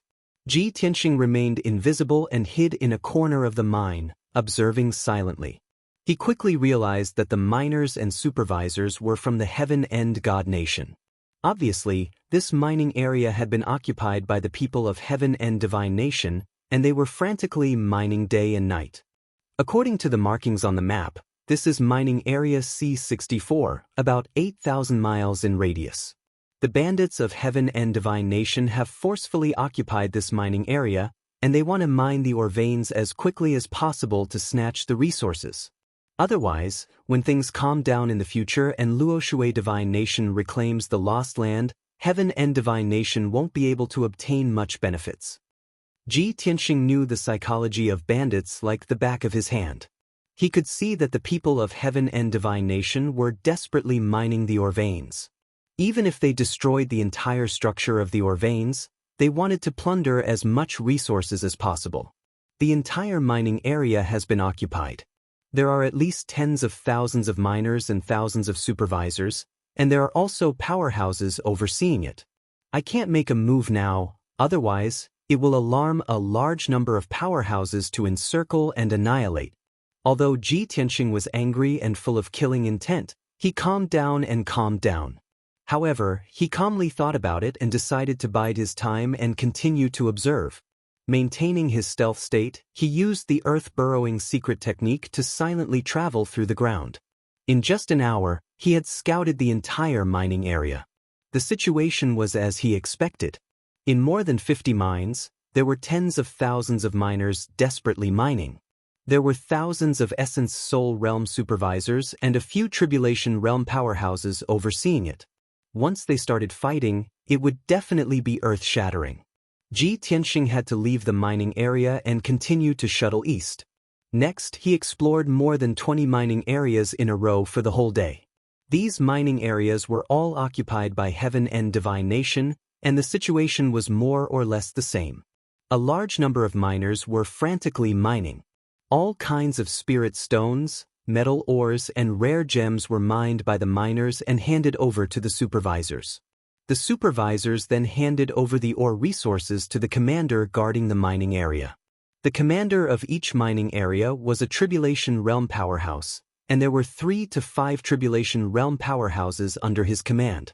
In the hands of these commanders, a large number of ore resources were regularly handed over to Heaven End Divine Nation's camp. After Ji Tianxing investigated the situation, he really wanted to assassinate the leaders of the various mining areas and snatch the ore resources. However, after some consideration, he temporarily suppressed this idea. After all, These mining areas were all occupied by the Heaven Absolute Divine Nation. He couldn't save them alone. Even if he assassinated the mine commanders, the amount of or he could get back was limited. He would also expose his whereabouts and be surrounded by many experts. The 80-plus mining areas near Drifting Cloud Mountain have all been occupied by the Heaven Extinction Divine Nation. I can't save them for now. Now, I can only rush to the mining areas that are still being fought over. After making up his mind, Ji Tianxing continued to head east. That night, he entered Mine D36 and hid in the dark to observe the situation. The mine was very quiet, and only the soldiers of the Luoshui Divine Nation were guarding it. The miners had long since left. Without a doubt, this mining area was currently being fought over. It was one of the targets of the Heaven Absolute Divine Nation. Ji Tianxing scouted the mining area and discovered 4 Tribulation Transcendence Realm experts, more than 100 Essence Soul Realm experts, and more than 2,000 ordinary soldiers. Everyone was on high alert, constantly monitoring the movements around them. Many soldiers and experts had expressions of fear and uneasiness. Their nerves were also in a tense state. Ji Tianxing hid in the dark and eavesdropped on the conversations of many soldiers. The night before, Mine D34 was attacked by the people of the Heaven Absolute Divine Nation. More than half of them died. I heard that the mining area has already been lost. I also heard that there were not many people who attacked. There were only 20 or so people, but they were all Tribulation Transcendence Realm experts. One of my brothers escaped from Mine D34. He personally told me that those people died horrible deaths. Their fates were extremely miserable. Mine D34 is right next to us. I'm afraid it will be attacked tonight. Everyone, good luck. How can we resist the experts of the Heaven Absolute Divine Nation with just this few people? If a fight really breaks out later, everyone should just run for their lives. Sigh. Why can't Lord Saint Emperor send more experts to guard the mining area? We are just cannon fodder sent to our deaths. Ji Tianxing could hear that the emotions of the soldiers were filled with anxiety. This was very dangerous. Once the experts of the Heaven Absolute Divine Nation attacked, the soldiers would definitely be defeated. This is the place. I want to see what the experts of the Heaven Absolute Divine Nation are capable of. Ji Tianxing made up his mind. He lurked in the corner of the mine and waited quietly. Very quickly, 6 hours passed. It was the second half of the night, the darkest moment before dawn. The soldiers had been on guard for an entire day. Their nerves had been stretched taut. At this moment, they were a little sleepy and relaxed. But at this moment, danger quietly descended. Ji Tianxing suddenly saw that in a corner of the mine, 2 soldiers were suddenly wrapped in a layer of black light and silently sank into the ground. In the blink of an eye, the 2 soldiers were swallowed by the rock layer, leaving only a pool of blood on the ground. During the entire process, the 2 soldiers did not have the strength to resist and did not make a sound. Next, in another corner of the mine, 3 soldiers gathered together, were also swallowed by a cloud of gray fog and quietly disappeared. Similar scenes were playing out in every corner of the mine. In just 20 breaths of time, more than half of the more than 40 soldiers guarding the mine had disappeared. Ji Tianxing quickly released his divine sense to explore the ground and sensed the aura of more than 10 experts underground. Those experts in the tribulation stage were in a state of invisibility. They clearly divided the work and used secret methods to assassinate the soldiers in the mine. In a short while, more than 40 soldiers were killed, leaving only 3 experts in the primordial soul realm. They also sensed that something was wrong. Seeing that the soldiers in the mine had disappeared, they immediately screamed for help in horror and ran out of the mine. However, the entrance and exit of the mine were sealed by the black light. The 3 experts in the primordial soul realm could not escape the mine, and even their voices could not be transmitted out. Then, a few more rays of black light, gray fog, and light shadows came and killed the 3 experts on the spot. The whole mine was quiet. Except for Ji Tianxing, only the 16 experts in the tribulation stage were left. 14 of them quickly left the mine and sneaked into the next mine to continue to assassinate the guards. Two experts stayed and jointly controlled a pitch-black gourd to devour the underground mine. The metal mine that was dozens of miles long was quickly devoured by the black gourd magic treasure and was soon uprooted. The whole process was very covert and did not make any huge movements. It was really undetectable. Ji Tianxing secretly watched the whole process and finally understood the other party's methods.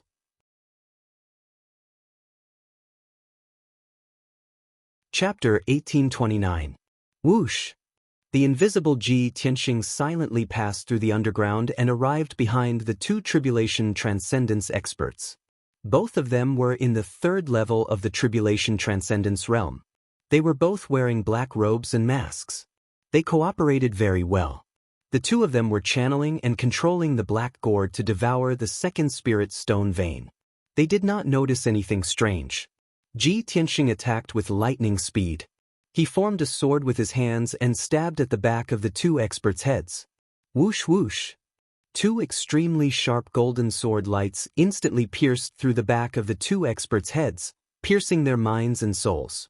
In just an instant, the bodies and souls of the two experts were killed instantly. They were completely dead. The two corpses slowly fell and leaned against the rock layer. They did not make a sound. The pitch-black Dharma treasure gourd also lost the support of magic power. It floated silently in the darkness. Ji Tianxing grabbed the black gourd and checked it with his divine sense. He immediately found some clues. The gold-devouring gourd? Isn't this the Dharma treasure of the Mound Hill sect from 1,000 years ago? Back then, the Mound Hill sect attracted a lot of attention. They were besieged and annihilated by powerful enemies. Even their secret techniques were lost. Why would someone from the Heavens End divine nation have the gold-devouring gourd? Ji Tianxing held the gold-devouring gourd and pondered with a frown. Then he rummaged through the two corpses, trying to find some identification or emblem. Unfortunately, the two corpses did not wear any badges. There were no badges on their clothes or masks. Ji Tianxing took off their interspatial rings and searched for a while. Not only did he find many cultivation resources and Dharma treasures, but he also found two badges.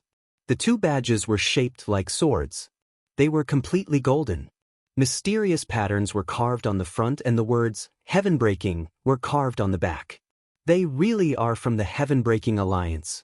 The Heaven-breaking Alliance accepts martial artists from all over the world regardless of race or nationality. Maybe they took in the descendants of the Mound Hill sect? Ji Tianxing guessed in his heart. Only then could he explain the origin of the gold-devouring gourd. Whoosh! He waved his hand and shot out two balls of golden fire. They quickly burned the two corpses to ashes. Then, he put the gold-devouring gourd into his spatial ring and silently rushed to the mine next door. When he passed through the thick rock layer and arrived at the mine next door, a silent massacre was taking place. More than 40 guards in the mine were silently killed by the black light, gray fog, and magic shadows that emerged from the ground. Ji Tianxing was already clear about the other party's methods, so he no longer stood by and watched. He directly made his move. He wielded the Sword of Burial of Heaven, opened the Sword World, and released Ji by Shohei. All the men in black are elites of the Heaven-Shattering Alliance. Kill them all. Ji Tianxing ordered coldly. Ji Bai and Shohei did not doubt his orders, nor did they hesitate. They immediately drilled into the rock stratum and launched a sneak attack. Ji Tianxing also wielded the Sword of Burial of Heaven, appearing and disappearing unpredictably underground, assassinating one Broken Heaven Alliance elite after another.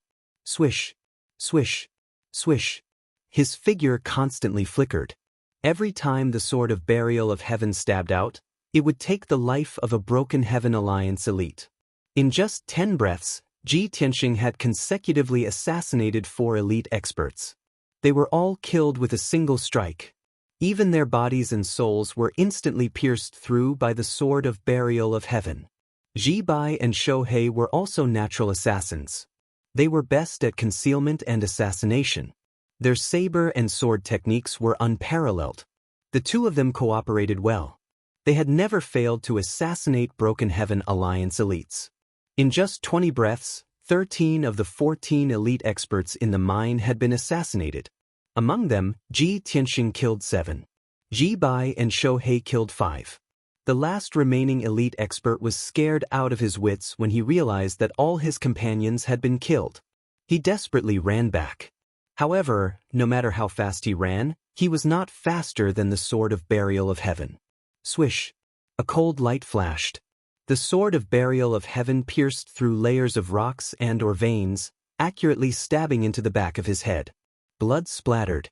The cold light was dazzling. The last elite expert was also killed in an instant. His physical body and divine soul turned into an ice-cold corpse. The Sword of Burial of Heaven flew back into Ji Tianxing's hand and became cold and silent again. Ji Tianxing ordered Ji Bai and Shou He, search the spatial rings of each corpse. Leave them to me. Also, destroy the corpses. Ji Bai and Shou He cupped their fists and immediately spread out to search for the spatial rings and destroy the 14 corpses. Not long after, the two of them handed the 14 spatial rings to Ji Tianxing. Ji Tianxing opened the spatial rings one by one and took the pills and spirit stones inside for himself. He also found 14 golden sword tokens. In addition, he also found 7 pitch-black mysterious gold devouring gourds. This discovery made him frown fiercely. He realized that something was wrong. 7 gold devouring gourds? Including the one from before, there are 8 in total. 1 for every 2 people. Damn it! How could the people of the Broken Heaven Alliance have so many gold devouring gourds? Could it be that the Broken Heaven Alliance has mastered the secret refining method of the gold devouring gourds and can mass produce them? If that's the case, then we're in big trouble. Ji Tianxing was very clear that 1 gold devouring gourd could devour dozens of mineral veins. If the experts of the Broken Heaven Alliance were equipped with gold devouring gourds, they could plunder thousands or even tens of thousands of mineral veins in one night. Such a terrifying plundering speed was simply shocking. No wonder more than 80 mining areas of the Sunset Divine Mine were lost in just a short month. The people of the Heavens and Divine Nation had long planned this. Ji Tianxing put away the gold devouring gourds and golden sword tokens and rushed to the next mine with a gloomy face.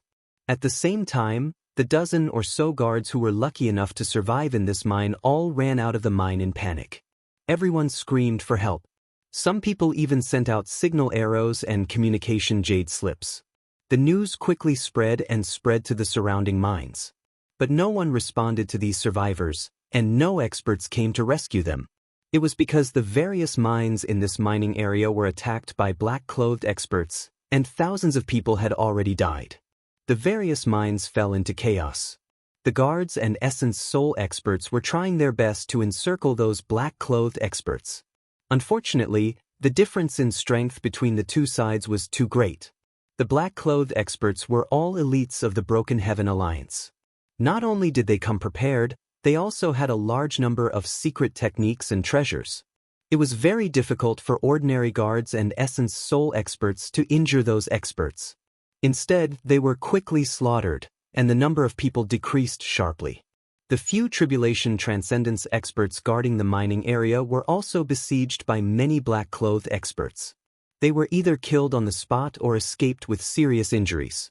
The entire mining area fell into chaos, and the guards were utterly defeated. Ji Tianxing also did not expect that the Heavens and Divine Nation would actually send out so many elites of the Broken Heaven Alliance at once. The number of people exceeded 100. The situation was so critical. Ji Bai and Shou He did not hold back anymore. They went all out to assassinate those elite experts. This hidden battle lasted for a full 6 hours before it ended. Ji Tianxing was unscathed, and Ji Bai and Shou He were lightly injured. But they killed 99 elites of the Broken Heaven Alliance and seized more than 200 mineral veins.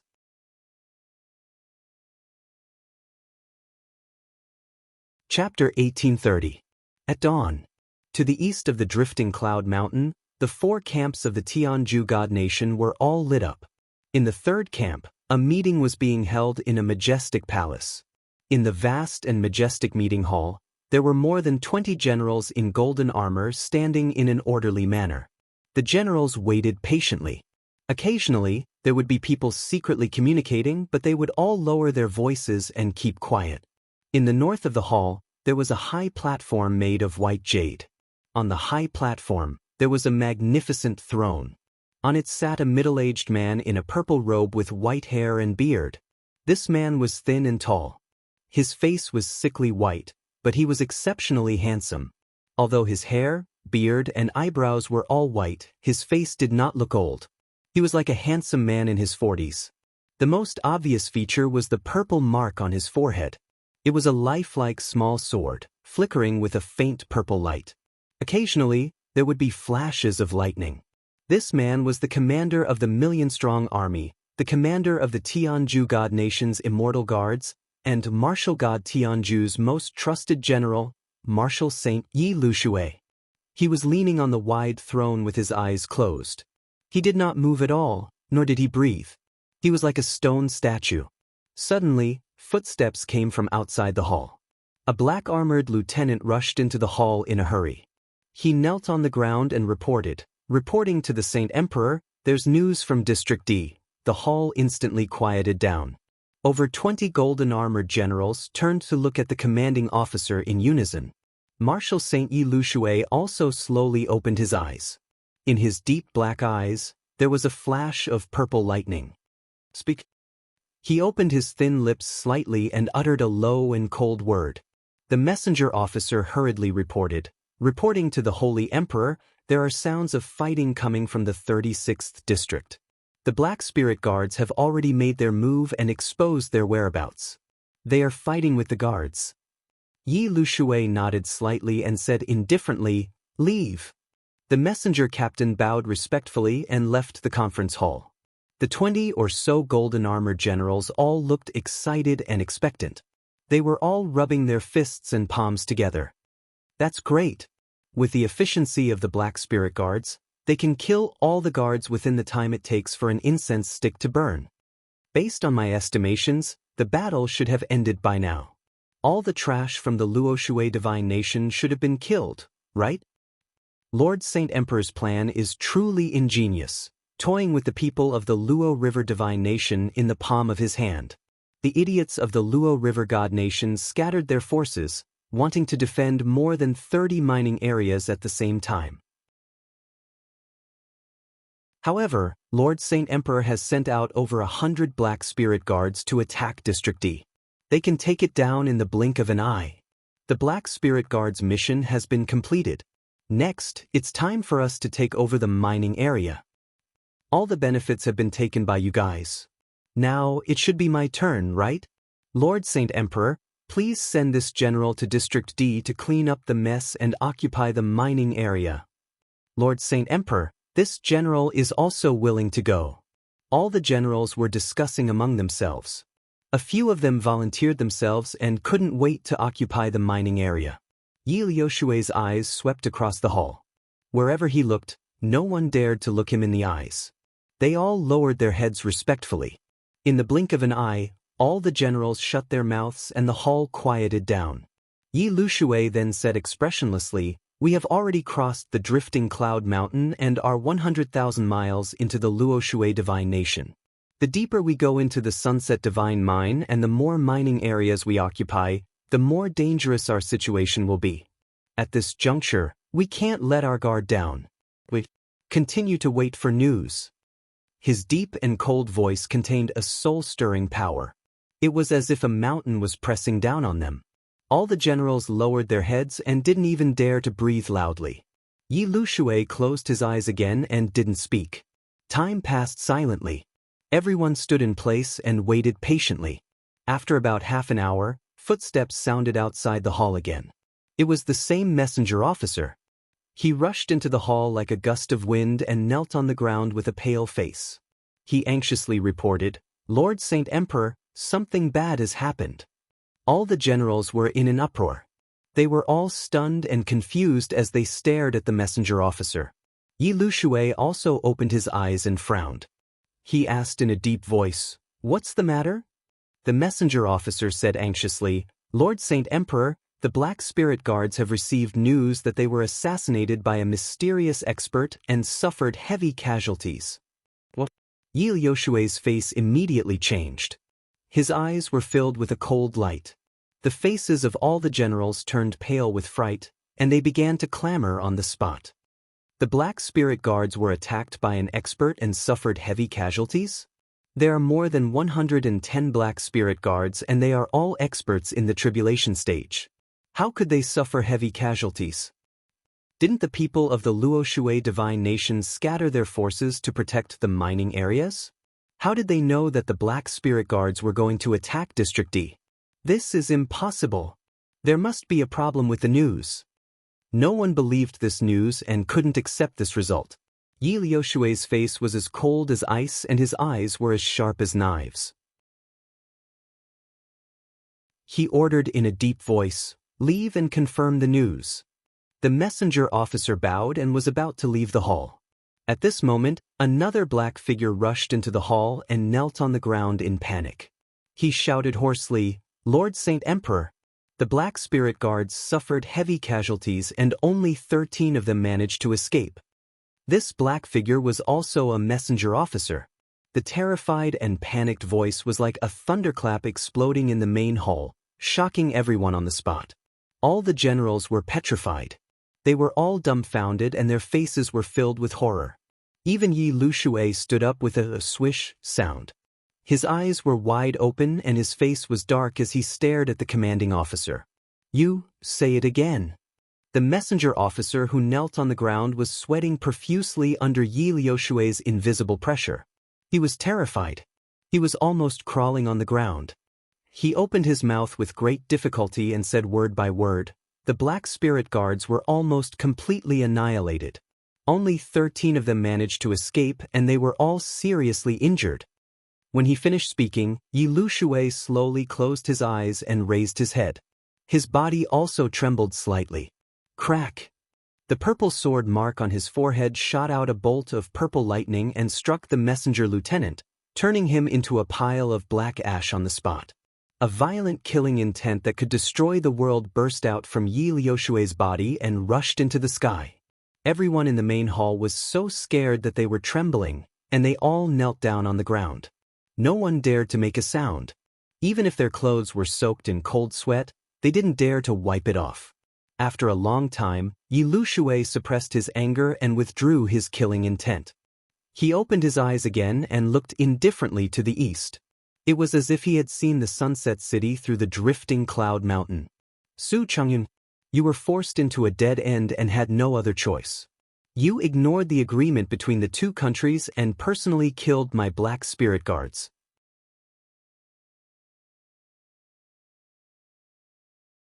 Chapter 1831.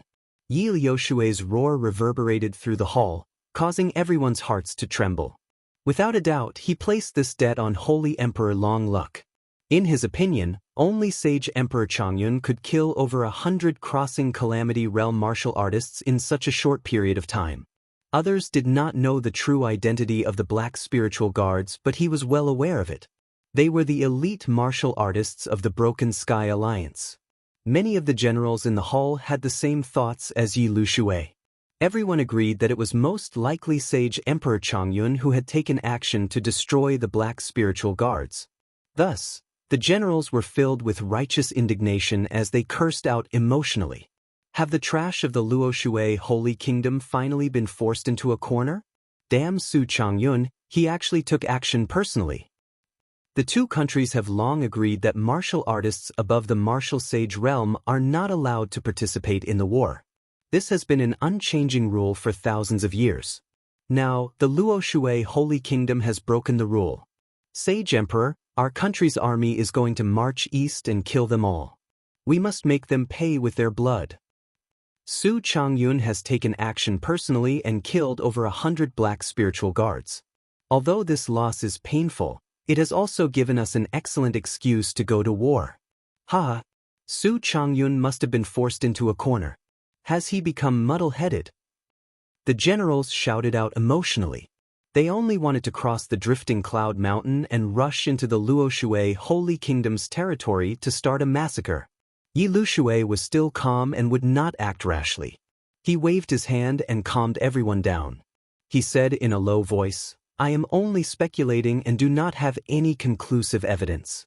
Pass down the order, let the 13 surviving black spiritual guards come and see me. Another messenger in the hall rushed out of the hall as if he had been pardoned and passed down the order. About half an hour later, he led 13 black-clothed experts in ragged clothes, who were covered in blood, to the conference hall. These black-clothed martial artists were the Black Spiritual Guards, the elite martial artists of the Broken Sky Alliance. They had just escaped from the 36 mines. Some of them were covered in wounds and blood was flowing out. Some of them were missing limbs and looked extremely miserable. Some of them only had half of their bodies left and their life auras were extremely weak.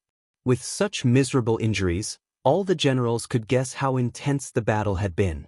Yi Lushui looked down at the 13 black spirit guards and asked in a deep voice, "Who killed you? Is it Su Changyun?" The 13 black spirit guards looked at each other. After being stunned for a moment, they reported the situation truthfully. Reporting to Lord Sage Emperor, "It shouldn't be Su Changyun. He is a martial saint expert. It is impossible for him to personally take action. At that time, there were 3 people fighting with us. All of them had the strength of the tribulation stage.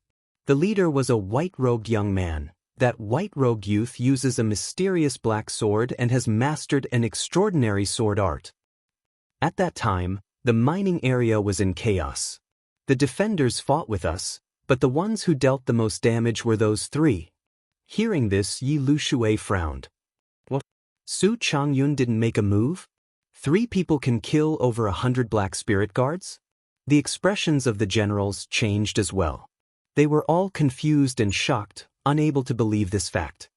Over 100 tribulation stage experts were killed in such a short time. Other than a martial saint, who else can do it? Where did those 3 guys come from? How can they be so powerful? Have their strength reached the half-step to martial sage realm? The white-robed youth uses a mysterious black sword. We must investigate this person and eliminate him as soon as possible. Everyone was discussing and their expressions were filled with anger and worry. The sky was slightly bright. In the Changyun Palace of Sunset City, in the spacious and majestic meeting hall, Sage Emperor Changyun sat at the head of the table. More than 10 generals in armor stood in the middle of the hall. The atmosphere in the hall was very gloomy. Everyone's expressions were grave. Sage Emperor Changyun's face darkened as he said in a low voice, "I have called everyone here early in the morning to announce the latest news. I believe everyone knows that 2 hours ago, a large group of Black Spirit Guards attacked Mine D36. More than 2,000 defenders were defeated on the spot. More than 80% of them were killed or injured. Only 300 people escaped. Now that mine has been lost." Although all the generals knew about this, they did not know the specific situation and the number of casualties. Hearing Sage Emperor Changyun's words, everyone's expressions changed drastically and their hearts sank. More than 10 generals whispered to each other. They were quite agitated and indignant. Despicable Tianju is really vicious to the extreme. It's the damned Black Spirit Guards again.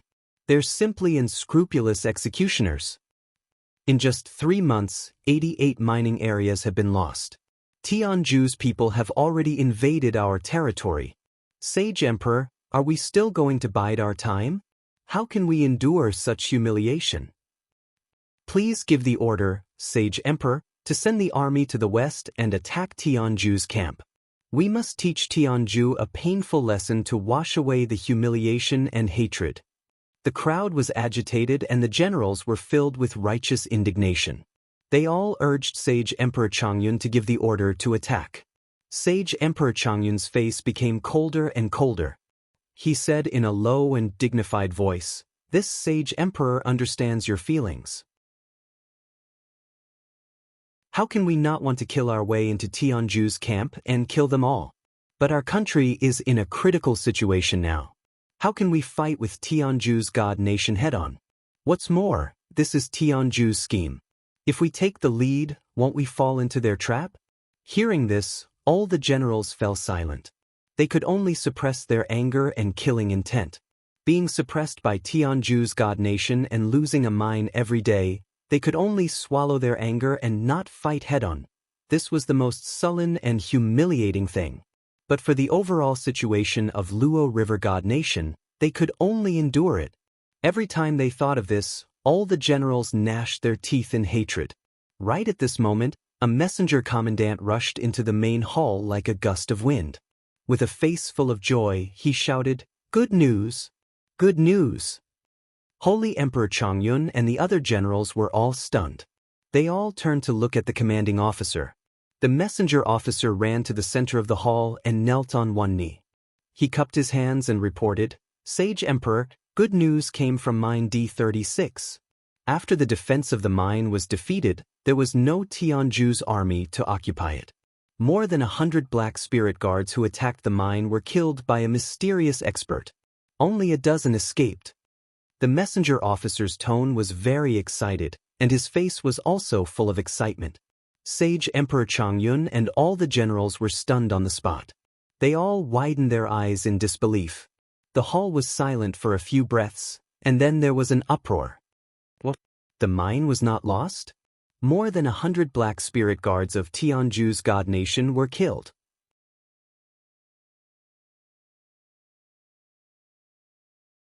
Chapter 1832. The originally quiet great meeting hall became a boiling cauldron of voices, bustling with noise. More than a dozen generals were shocked. They exclaimed in disbelief and disgust excitedly. No one could believe that things had taken a turn for the better. A mysterious expert had actually appeared out of nowhere and killed the notorious black-robed expert without leaving a single piece of armor behind. This was great news. Compared to the death of hundreds of black spirit guards, the defeat of the guards in the mining area was nothing. Holy Emperor Chongyun was also excited. After thinking for a while, he murmured, "Where did this mysterious expert come from? How could he be so powerful? To be able to kill hundreds of black spirit guards in such a short time, only a martial sage can create such a miracle. Could it be a strong reinforcement sent by the Divine Master?" Thinking of this, he looked at the messenger and asked in a deep voice, "Do you know the identity of this mysterious expert?" The messenger shook his head and answered honestly, "I don't know. But Commander Li, who was guarding the mining area, has escaped and is waiting outside the conference hall. Summon him." Holy Emperor Chongyun waved his hand. The commanding officer immediately withdrew from the main hall and summoned Commander Li for an audience. After a while, a middle-aged man in black armor limped into the conference hall. He was covered in blood. This man was Commander Li of Mining Area D36. He was seriously injured. His armor was already in tatters. His body was covered with wounds, revealing his white bones. Even his left arm was missing. It had been cut off by a sharp weapon. Enduring the pain, he walked into the conference hall and reported to Holy Emperor Chongyun, "Holy Emperor, the mining area was attacked by more than 100 black spirit guards. The soldiers suffered heavy casualties." Holy Emperor Chongyun did not want to hear the details. He waved his hand and interrupted Commander Li. He asked in a deep voice, "Let me ask you, who is the mysterious expert that killed so many black spirit guards?" Commander Li frowned and thought for a while. Then he answered honestly, "There were 3 mysterious experts. They seemed to be very young and were only in the Crossing Calamity realm. The leader was a young man in a white robe. He used a mysterious black sword. His swordsmanship was superb. No one could stop him." Holy Emperor Chongyun frowned and asked in disbelief, "There were 3 mysterious experts? And they are all in the Tribulation Transcendence realm?" Not only was he in disbelief, but the generals were also in an uproar, extremely shocked. Could it be that it wasn't a martial saint? How can he be a Tribulation Transcending realm expert? Just 3 Tribulation stage powerhouses killed hundreds of black spirit guards? That's ridiculous. The black spirit guards are all Yi Liushui's loyal lackeys. They are all in the Tribulation stage. Could it be that the 3 mysterious experts have all passed the 8th or 9th level heavenly tribulation and possess the strength of a half-step martial sage? The generals discussed animatedly. They were all deeply curious about the identities of the 3 mysterious experts. Holy Emperor Chongyun calmed down. His brows gradually relaxed, and his expression relaxed. Everyone, it is our fortune that such an unbelievable miracle occurred in the Sunset Divine Mine. The mysterious experts helping us in the dark are not martial saints, but 3 tribulation-passing experts. This is a good thing for us. At least, we didn't violate the agreement between the 2 nations and didn't leave any evidence for the Heaven Extinction Divine Nation to use against us. They won't have an excuse to start a war with us. After that, Holy Emperor Chongyun asked Commander Li to leave the hall to recuperate. He then ordered one of the generals to send a garrison to the 36th mine to clean up the mess. After the meeting was over, he dismissed all the generals and quickly left the great meeting hall. 15 minutes later, the eastern horizon revealed a tinge of orange. The sun was about to rise. Holy Emperor Chongyun was sitting in his study, frowning and deep in thought. At this moment, footsteps came from outside the door. A young man in a golden robe entered the study. The young man was Su Chen. He looked a little tired, and there was a hint of worry between his brows. He stood in front of Holy Emperor Chongyun and bowed. "Father, you summoned me here in such a hurry. What orders do you have?" Holy Emperor Chongyun stopped thinking and asked with a serious expression, "Have you found Ji Tianxing?" Su Chen smiled bitterly and shook his head. He said in a heavy tone, "I led the guards and searched the entire Sunset City. I even searched the surrounding 100,000 miles. He didn't need to say the rest." Holy Emperor Chongyun understood. Su Chen didn't rest for 2 whole days. He had been searching for Ji Tianxing. Holy Emperor Chongyun sighed heavily and said in a low voice, "Since you can't find him in Sunset City, expand the search area and continue to search. You can't rest until you find him. You can't slack off. Damned bastard brat, I'm already so busy that I'm in a terrible fix, but he actually came to add to the mess at this time. Damn it. If I knew he was so arrogant, I wouldn't have agreed to Granny Long's request. I wouldn't have asked him to help." Su Chen nodded and said in a serious tone, "Father, don't worry. I'll find Ji Tianxing even if I have to exhaust my last bit of strength." After a moment of silence, he asked again, "Father, when I came back, I heard that the Black Spirit Guards attacked the mine last night. What's the situation?" Holy Emperor Chongyun's expression softened when he mentioned this. Mine D36 was attacked by more than 100 Black Spirit Guards. 80% of the guards died. However, 3 mysterious powerhouses secretly killed more than 100 Black Spirit Guards. It's really satisfying and boosted the morale of the entire army. Su Chen's eyes lit up and he asked, "There's such a turn of events? That's great. Father, who are those 3 mysterious powerhouses? Are they reinforcements sent by the Divine Master?" Holy Emperor Chun shook his head and said, "They shouldn't be sent by the Divine Master. After all, I didn't receive any orders from the Divine Kingdom. According to Commander Li, the 3 mysterious powerhouses were very young and only had the strength of a Tribulation Realm cultivator. The leader was a white-robed youth who used a mysterious black sword. His swordsmanship was superb and no one could stop him." Su Chen was startled. He frowned and thought for a moment. Suddenly, a thought flashed through his mind. "Father, I have an unrealistic guess. Ji Tianxing had just left Setting Sun City and disappeared for 2 days, and then this happened. Do you think the mysterious powerhouse who secretly killed the enemy could be Ji Tianxing? He also wore a white robe and was very young.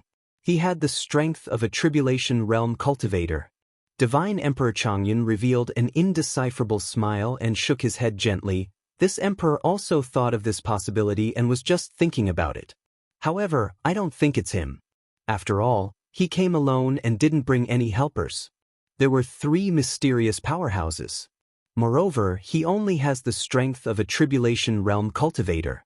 No matter how monstrous he is, he can't defeat a Tribulation Realm cultivator. He can't even kill a Black Spirit Guard. How could he kill more than 100 people?"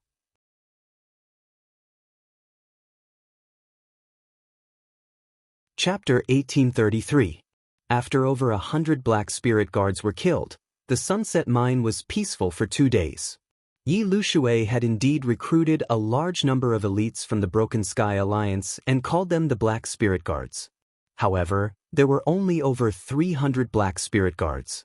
Over 100 black spirit guards were killed in the battle at Mine 36.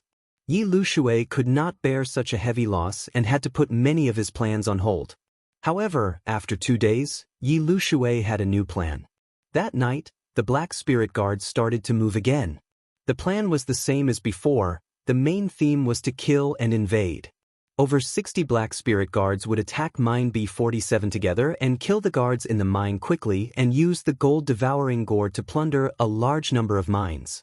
After that, the generals of the Heaven and Divine Nation would lead an army of over 10,000 to occupy the mine. As long as the Luoshui Divine Nation could not take back the mine, Yi Lushui would send a large number of miners and supervisors to mine. In the past 3 months, Yi Lushui used this method to gradually occupy over 80 mines and plunder tens of thousands of mines. Of course, the plan this time was slightly different from before. In order to deal with the 3 mysterious experts that might appear, Yi Lushui equipped the Black Spirit Guards with powerful killing weapons. In the past 2 days, Ji Tianxing did not leave the mine nor did he rest. He brought Ji Bai and Shou He to secretly move around Mine B and secretly set up many formations. Especially the dozen or so mines that were in danger. They were the main targets of the Heaven and Divine Nation and also his main targets of protection. Unfortunately, he did not have enough time to set up a powerful defensive formation. He could only set up some small and practical formations. In addition, he also hid in the mines and took the time to study the gold-devouring gourd. 1,000 years ago, he knew about the existence of the Mound Mountain sect and the gold-devouring gourd. He even came in contact with this unique treasure. Now that he studied the gold-devouring gourd that the Black Spirit Guards carried, he realized that it was an improved version and was made in batches. This gold-devouring gourd's purpose was more simple, which was to quickly devour mines. However, the treasure's power was also more powerful. It could devour a 1,000-feet-long metal mine in just a few breaths. To put it simply, this special gold-devouring gourd was refined for the purpose of plundering mineral veins. Ji Tianxing dismantled a gold-devouring gourd and understood it thoroughly. He understood many things in his heart. In addition to setting up the formation and studying the gold-devouring gourd, he had also set up a few secret chess pieces. Ji Bai and Shou He were sent to different mining areas by him. They were separated by thousands of miles and were secretly monitoring the situation. Under his command, King Jinshan, the Xitigarbha divine armor, and over 100 earth spirit experts were hiding in the depths of a mining area, waiting for orders at any time. It was no exaggeration to say that the dozens of mining areas within a radius of 50,000 miles were all under his control. Deep into the night, the mining area was completely silent. Ji Tianxing stayed in mining area B39. He hid in a corner of the mine and became one with the rocks. He was meditating with his eyes closed. He silently used his Dharmakaya of heaven and earth and turned his consciousness into tens of thousands of invisible threads that merged into the heaven and earth. Under his control, tens of thousands of strands of divine consciousness spread out, covering a radius of 1,000 miles. Nothing within 1,000 miles could escape the perception of his divine sense. Even if it was deep underground, he could see a drop of water on the ground or a speck of dust floating in the air. Suddenly, the voice of Ji Bai's divine consciousness rang in his mind. "Master, there's a situation in mining area 47. Ji Bai was hiding in a mining area thousands of miles away from him. Using the ancient sect's divine sense technique that he had taught him, he could communicate with his consciousness from thousands of miles away." Ji Tianxing suddenly opened his eyes. A golden light flashed in his palm, and an exquisite pagoda appeared. The palm-sized pagoda released a dazzling white light that enveloped his body. Swoosh! With a flash of white light, he disappeared from where he was. In the next moment, he traveled through thousands of miles of space and appeared in mining area 47. In the past 2 days, he had set up the exquisite illusory formation in dozens of mining areas and connected it to the pagoda. In case of an emergency, he could use the pagoda to teleport to any of the mines. The Linglong Treasure Pagoda was a high-grade tribulation-level magical treasure. It was one of his recent spoils of war. Unfortunately, A certain black spirit guard had this magic treasure but did not know the use of the pagoda. He could only keep it as an antique. Ji Tianxing recognized this magic treasure and found the exquisite illusory formation in his memory. He combined it with the pagoda to perform such a miraculous method. When he appeared in the dimly lit mine, a silent massacre was taking place. Dozens of black spirit guards were hiding underground, quietly using assassination methods to kill the guards in the mine. Ji Tianxing did not hesitate to take out the Burial of Heaven sword and used the divinity concealment step to escape underground to start the massacre. Swoosh swoosh swoosh. Swoosh swoosh swoosh.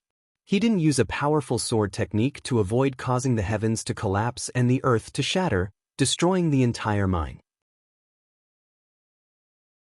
He used stealth and teleportation to assassinate the black spirit guards one by one using the simplest and most effective method.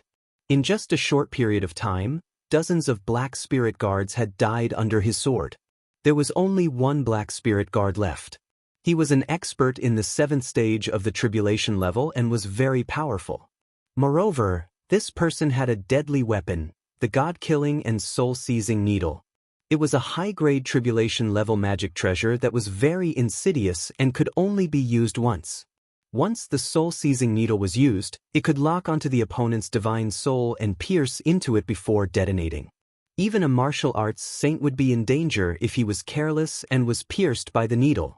If a tribulation-level expert was killed by the needle, there was almost no chance of survival. The Black Spirit Guard was very cunning. He pretended that he was no match for Ji Tianxing and ran away in a panic. Ji Tianxing chased after him. The Black Spirit Guard took the opportunity to release the god-killing and soul-seizing needle to attack Ji Tianxing's divine soul. A cold light bloomed and was about to pierce through Ji Tianxing's defense and into his forehead. At this critical moment, he realized that death was coming. Without hesitation, he raised the Burial of Heaven sword in front of his eyes. Bang!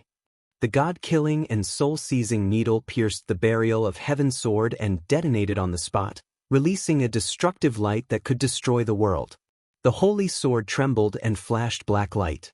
Ji Tianxing was also sent flying. He spat out blood and smashed into the ruins. The incomparably violent explosive power blasted the entire mine into ruins, and everything within a radius of 200 miles collapsed. Fortunately, the Burial of Heaven sword blocked 60% of the explosion. Ji Tianxing was only slightly injured. If he did not have the Burial of Heaven sword, he would be in a dire situation. Even if he did not die, he would be seriously injured.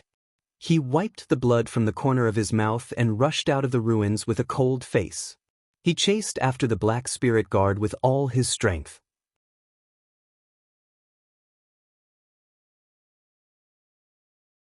Chapter 1834. This Black Spirit Guard in the 7th stage of the Tribulation Realm was the leader of this team. Yi Lushui had high hopes for this person, so he gave him a god-slaying and soul-seizing needle to deal with the mysterious powerhouse.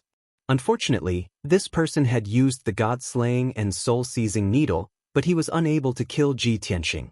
He was only slightly injured. After dealing with this Black Spirit Guard, Ji Tianxing quickly rushed to another mine. In a mine thousands of miles away, a dozen Black Spirit Guards were slaughtering the guards of the mine. These Black Spirit Guards were probably in a frenzy, so they no longer kept a low profile. They unleashed all kinds of terrifying spells, massacring the defenders in large numbers, causing the mine to crack and collapse in large areas. Of course, in the process of killing, the Black Spirit Guards did not forget to use the gold-devouring gourd to plunder the mines. After Ji Tianxing arrived, he launched a merciless counterattack. The dozen Black Spirit Guards had a tacit understanding. After discovering him, they stopped chasing the guards and desperately besieged him. The leader was in the 7th stage of the Tribulation Realm and had a god-slaying and soul-seizing needle in his hand. When Ji Tianxing tried his best to resist and deal with the Black Spirit Guards, the leader took the opportunity to release the god-slaying and soul-seizing needle to take his life. Fortunately, Ji Tianxing had the previous experience and was prepared. When the god-slaying and soul-seizing needle appeared, he was ready. He waved the sword of Burial of Heaven to block it. Boom! With a loud sound, The sword of burial of heaven slashed the god-slaying and soul-seizing needle, and a dazzling white light burst out. The dazzling white light was the light of annihilation that could destroy heaven and earth.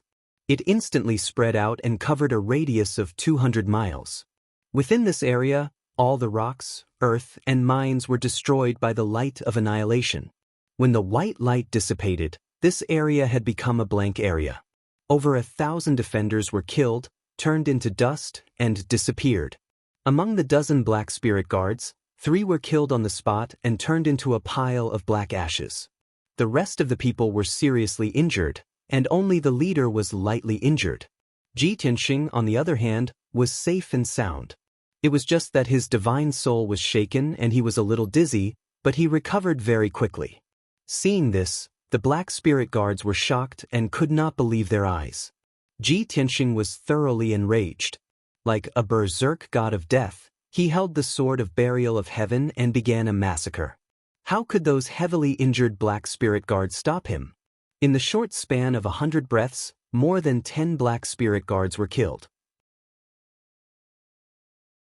The leader with the strongest strength only managed to escape 1,000 miles before Ji Tianxing caught up with him and chopped him into pieces with one sword strike.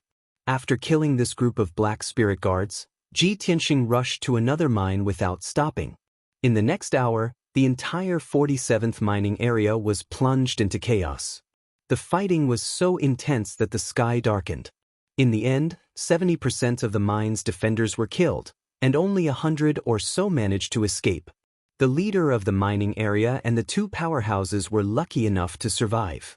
They escaped from the mining area with heavy injuries and went to report the news. 90% of the 60 black spirit guards were also killed by Ji Tianxing. Only 5 black spirit guards escaped from the mining area in advance when they saw that the situation was not good. After the battle, Ji Tianxing seized more than 50 golden sword tokens and more than 20 gold devouring gourds. Of course, there were also more than 100 gem veins and more than 50 space rings. Each space ring contained a huge amount of cultivation resources and wealth. Together with the spoils of war from 2 days ago, he would not have to worry about cultivation resources for many years to come. The news of the 47th mining area quickly spread to the Tinjue camp and the Sunset City. When the 2 sides heard the news, they naturally had 2 different reactions. The Tinjue camp was gloomy, and the morale was low.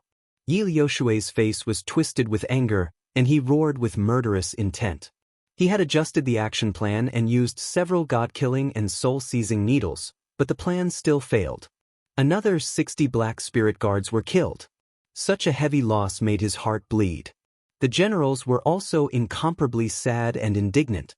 They wished they could go to the battlefield and kill that damned mysterious strong man. In the army, the news about the mysterious strong man and the white-robed young man spread rapidly. The name, white-robed killing god, spread like wildfire and became more and more mysterious in the army.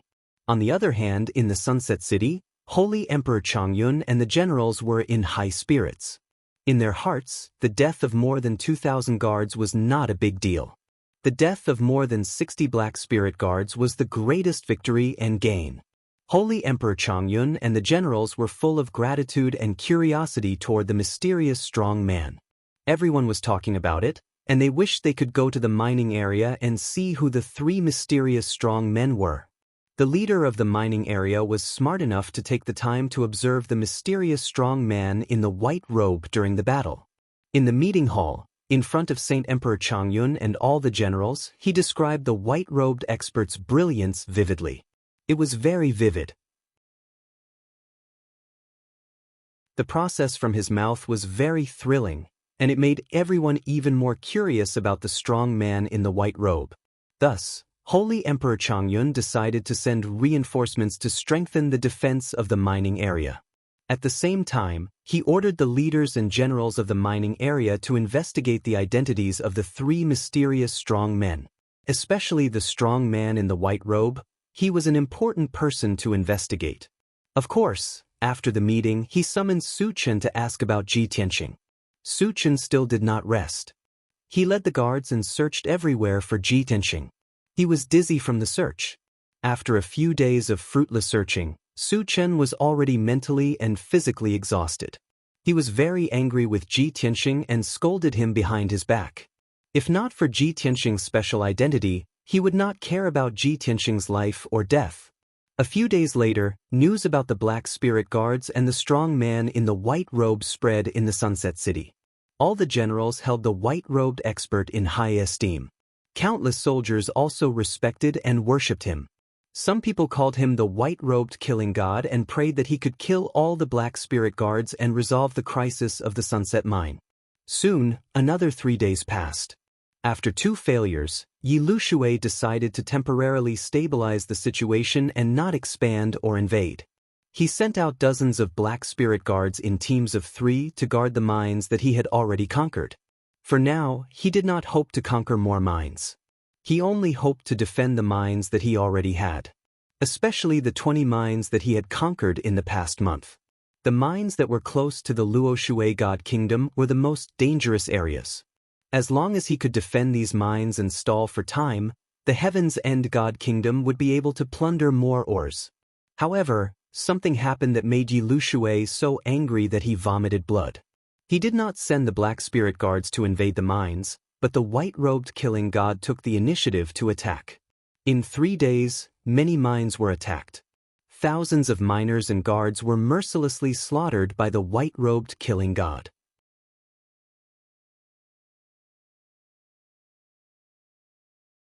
Chapter 1835. The people of the Heavens and Divine Nation were well aware. As long as the 2 divine nations did not go to war, they could only occupy the mining areas temporarily and would have to return them sooner or later. Before returning the mining areas, they only wanted to mine as much as possible and plunder the resources. But they did not expect that they would be attacked by the god of massacre after occupying the mining areas for only a few days. This was especially true for the newly occupied mining areas. Before they could extract much ore, they had already fallen into enemy hands. The guards and supervisors guarding the mining areas, as well as tens of thousands of miners, were all killed. Within 3 days, all 5 mining areas were lost and more than 50,000 people were killed. Among them were 10 Tribulation Realm Black Spirit Guards and more than 400 Essence Soul Realm experts. The god of massacre's powerful strength and ruthlessness terrified the people of the Heavens and Divine Nation. For a time, the newly occupied mining areas were in a state of panic and uneasiness. When the news reached the camp of the Heavens and Divine Nation, Yi Lushui quickly gathered the generals and discussed countermeasures overnight. It was said that the generals discussed for a long time with indignation. Everyone hated the god of massacre to the core and regarded him as the biggest stumbling block, a target that must be eliminated.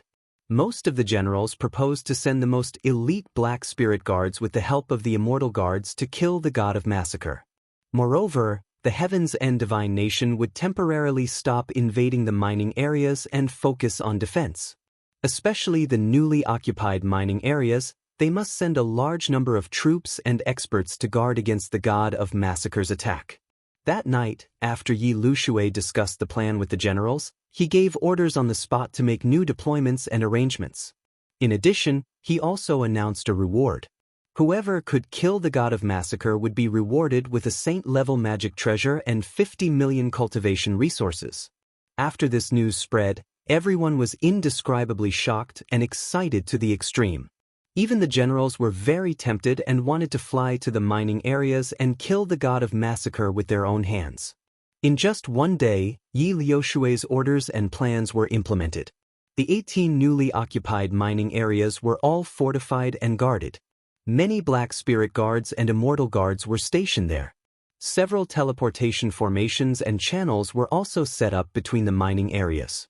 Once a mining area was attacked by the god of massacre, the experts in other mining areas could quickly rush over to support. Many powerhouses were waiting for the white-robed god of death to walk right into their trap. Compared to the solemn atmosphere of the Heaven Absolute Camp, Sunset City had always been relaxed and cheerful. Saint Emperor Chongyun and the soldiers would receive the latest news every day. They would receive frequent reports from the front lines. Most of the news was the same. The white-clothed killing god had attacked another mining area and slaughtered all the guards and miners of the Heaven End God Nation. The Heaven End Divine Nation suffered heavy casualties and was forced to abandon the mining area and flee in panic. In just 3 days, the white-clothed Reaper had attacked 5 mining areas and slaughtered more than 50,000 people. Saint Emperor Chang Yun and the other generals were amazed by the white-clothed killing god's terrifying strength. They did not forget to send out a large number of experts and guards to take back the mining areas. At the same time, Holy Emperor Changyun also passed down orders for the leaders of the various mines to be on standby at any time. Once the white-clothed killing god took action and reclaimed a mining area, the leaders of the mining area would have to quickly provide support and lead the army to enter the mining area. Late night of the 4th day. Within a certain mining area, 100 li underground. A huge black shadow that was hundreds of feet long was silently flying through the pitch-black underground. It was a huge beast that was completely black and covered in scales. It was the Xidigarba divine armor. It was the overlord of the earth, and it hid its aura as it traveled underground. No one below the martial sage realm could detect it. 4 powerhouses stood quietly on its broad back. The leader was a youth in a white robe, Ji Tianxing. Standing beside him was a man in golden armor. He was only a meter tall and he carried a dark golden warhammer. This person was the leader of the Earth Spirit tribe, the Golden Mountain King.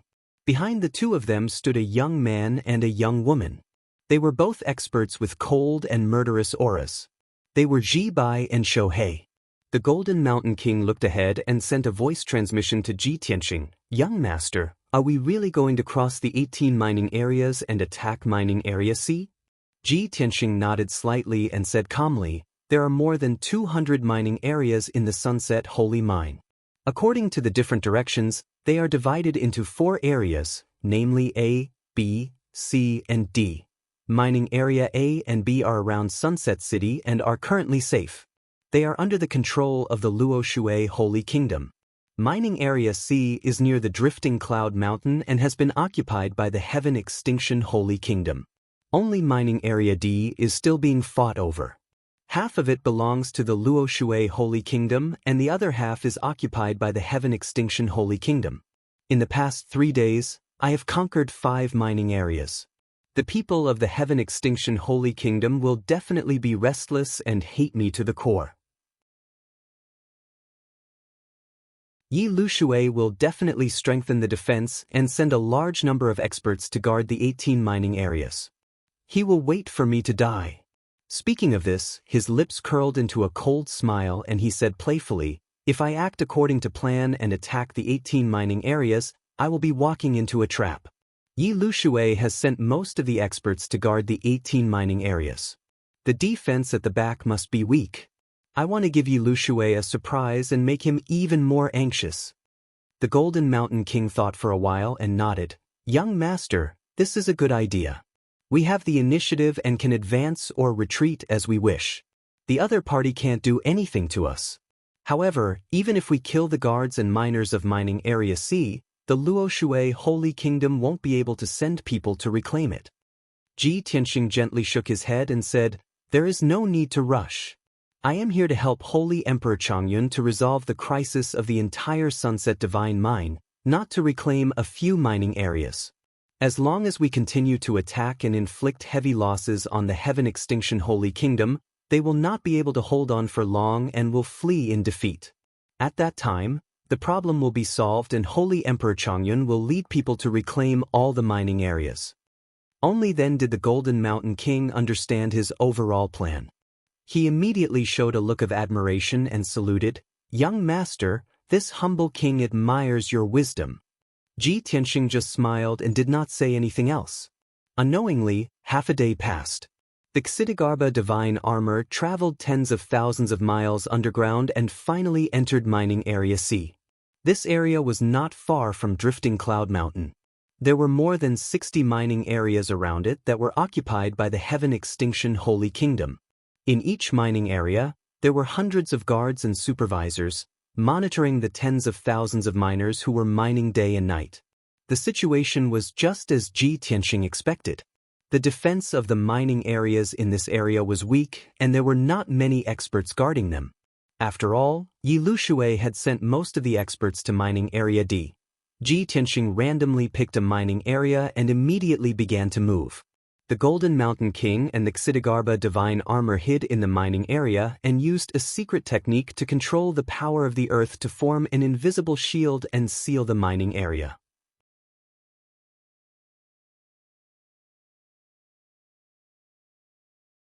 Chapter 1836. In just a quarter of an hour, the Jinshan King and the Xitigarbha godly armor had finished casting the spell. A shield of barren earth formed by the power of the earth enveloped the mining area within a radius of 8,000 miles. With this shield of barren earth, no matter what happened in the mining area, it would not be discovered by others. Ji Tianxing brought Ji Bai and Shohei, quietly entered the mining area and began the massacre. Swish, swish, swish.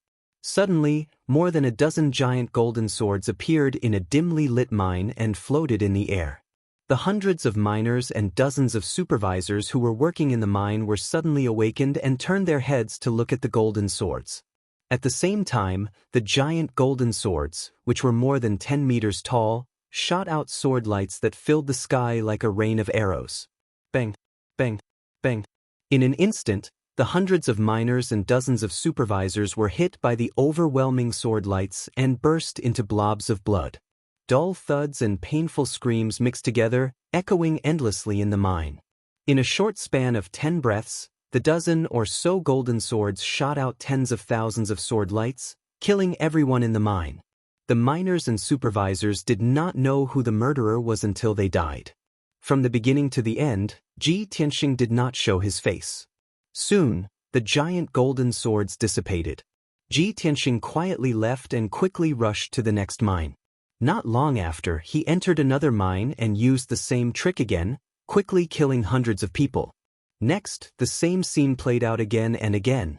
Tragic massacres also occurred in the various mines and tunnels one after another. Ji Tianxing acted alone, while Ji Bai and Shohei worked together. With their strength, killing the supervisors and guards of the primordial soul realm and the miners of the soul refining realm was as easy as blowing off dust. Only when they encountered the powerhouses of the tribulation realm would they spend more time and effort. However, there were only 2 powerhouses of the tribulation realm in the mining area within a radius of 8,000 miles. Ji Tianxing alone killed the 2 powerhouses of the tribulation realm in a dozen moves. About 2 hours later, the entire mine quieted down. More than 10,000 miners, 2,000 supervisors and guards, as well as 2 tribulation cultivators, had all been wiped out. Ji Tianxing left with Ji Bai and Shohei.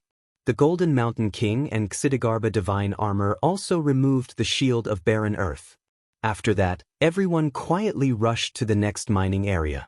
It was the same method, and the same scene of slaughter was quickly repeated. 1 mine, 2 mines, 3 mines, unknowingly 2 days had passed. In the next 2 days, Ji Tianxing and the others had slaughtered close to 200,000 Heaven's Extinction Divine Nations people. 19 mining areas were lost. All the miners and guards had turned into corpses, and the mine was like a slaughterhouse. After 2 days of continuous fighting, Ji Tianxing and the others had expended a lot of magic power and were mentally exhausted. Thus, everyone quietly left the area and hid to rest. At the same time, the news of the 19 mining areas being lost one after another also reached the camp of the Heaven Absolute Divine Nation. In the meeting hall, there was a heavy and solemn atmosphere. When Yi Lushui heard the news, he was so angry that his eyes turned red. He smashed the beam in the hall with his palm. All the generals were silent. They were so scared that their faces turned pale and their bodies trembled. In the Heaven Absolute Divine Nation, Yi Liushui's reputation was extremely resounding. He was a terrifying martial saint, a butcher and an executioner. He was in charge of the Divine Guard Legion and carried out the will of martial god Tianju. He supervised the entire divine nation and had the power to kill. In the past 1,000 years, there were at least 8 million people who had died directly or indirectly under Yi Liushui's hands. A few days ago, Yi Lushui had gathered all the generals to discuss countermeasures. As a result, everyone unanimously decided to strengthen the defense in the 18 mining areas of D, and a large number of powerhouses and divine guards would be stationed there. Everyone thought that this time, the white-clothed god of death would definitely walk into the trap and die. But it turned out that they were all fooled by the white-clothed god of death. The white-clothed god of death had already seen through their conspiracy and did not attack the 18 mining areas at all. Instead, he went to the C mining area to cause trouble. The death of 200,000 miners and guards was a painful blow to the Heaven Absolute Divine Nation. Who could be responsible for such a heavy loss? Of course, everyone knew why Yi Lushui was so furious. His intelligence and strategy had been ruthlessly trampled on by the white-clothed god of death. This was simply an unbearable insult. For a moment, Yi Lushui almost could not hold back his anger and wanted to find the white-clothed god of death personally. However, for the sake of the overall situation, he suppressed this idea. After all, he was a martial saint powerhouse, the right-hand man of martial god Tianju. Once he personally took action, it would not be able to hide from the Luoshui divine nation. At that time, the situation would be unsalvageable. After a long time, Yi Lushui calmed down and discussed a new strategy with the generals. A day passed quickly. Ji Tianxing, Jin Shan King, and the others rested for a whole day. After recuperating, they set off again and started to act again. This time, Ji Tianxing changed his strategy and had a new plan. He still stayed in the C mining area and attacked a random mining area. Moreover, he only attacked 2 mining areas at a time and then quickly retreated to another place. Jin Shan King was confused and asked him why he was doing this. Why not destroy more than 10 mining areas like before and deal a heavy blow to the Heaven Absolute Divine Nation? Ji Tianxing smiled and said meaningfully, "In just 10 days, we have destroyed more than 20 mining areas and killed more than 200,000 guards and miners. No matter how strong Yi Lushui is, he can't take such a heavy blow. He is the right-hand man of martial god Tianju. He is proud and arrogant. How can he take such an insult? I guess he must be furious and can't wait to tear me into pieces. He might even give a death order to kill me at all costs. They are in the light and I am in the dark. I have the initiative in my hands. How can I give them a chance to take advantage of me? Even I don't know where my next target is, so how could they possibly surround me?" After hearing his words, the Jin Shan King understood what he meant and laughed heartily. "Haha, young master, your idea is wonderful. You are fighting a battle of wits and courage with Yi Lushui. That old man will be angered to death by you sooner or later." In the next 2 weeks, Ji Tianxing had been cruising in the depths of the underground and didn't show up easily. He sometimes appeared in mining area C, sometimes in mining area D, and sometimes at the foot of Drifting Cloud Mountain. In short, his whereabouts were erratic and unpredictable, and there was no pattern to speak of. With the help of the Ksitigarbha divine armor, the overlord of the earth, he was like a god underground. Except for martial saints, no one could catch up with him and no one could kill him.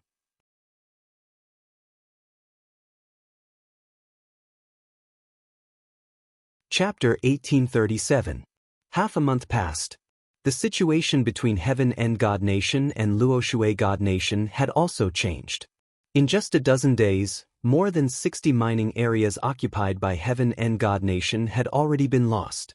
Yi Lushui had spent more than 2 months to occupy these mining areas, but they were all lost in half a month. More than 600,000 of the miners and defenders he brought were also slaughtered. It was no exaggeration to say that the million troops of Heaven End God Nation were already dead in name, and their vitality was greatly damaged. Today, Heaven End God Nation only had more than 200,000 miners and 20 mining areas near Drifting Cloud Mountain. Yi Lushui had already lost. Even if there were still hundreds of thousands of troops stationed in the 4 camps, they couldn't be easily used. The defeat was set, and Yi Lushui was powerless to reverse the situation. And the person who caused all this was not Saint Emperor Changyan, nor was it the million troops of Luoshui God Nation. It was a white-robed youth in the Tribulation realm, the guy who was known as the white-robed killing god. In the past 20 days, the white-robed killing god had slaughtered more than 600,000 Heaven End people, and he really deserved the title of killing god. Now, in the Heaven End camp, the expression of the white-robed killing god really changed. All the soldiers hated him to the bone, but they were also afraid of him like a tiger. Early in the morning, the sky was gloomy and dark, and there was no sunlight at all. Instead, there was a howling wind, as if a storm was about to descend. In the Heaven End camp, in the most sacred and dignified meeting hall, Yi Lushui, who was dressed in a purple robe, sat in the main seat expressionlessly, leaning on the throne and resting with his eyes closed. He supported his forehead with one hand and frowned as he pondered.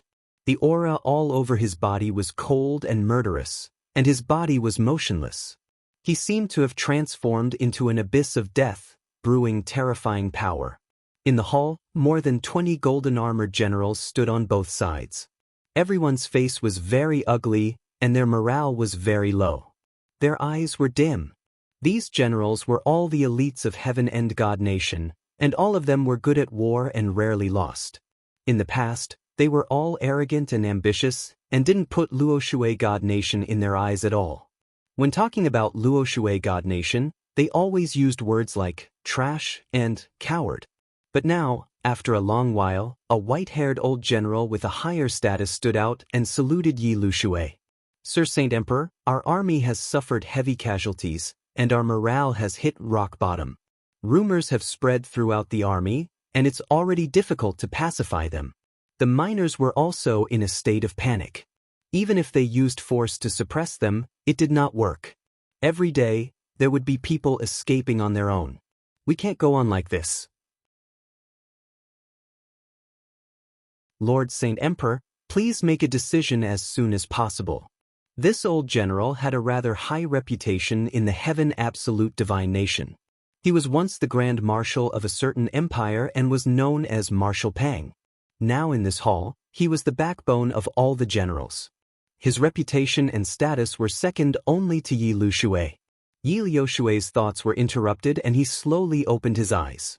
He didn't even raise his head to look at Pang Shui. With an expressionless face and an indifferent tone, he said, "When the Eastern expedition began, I've already said it. Our attack on the Sunset Divine Mine this time is to loot a burning house.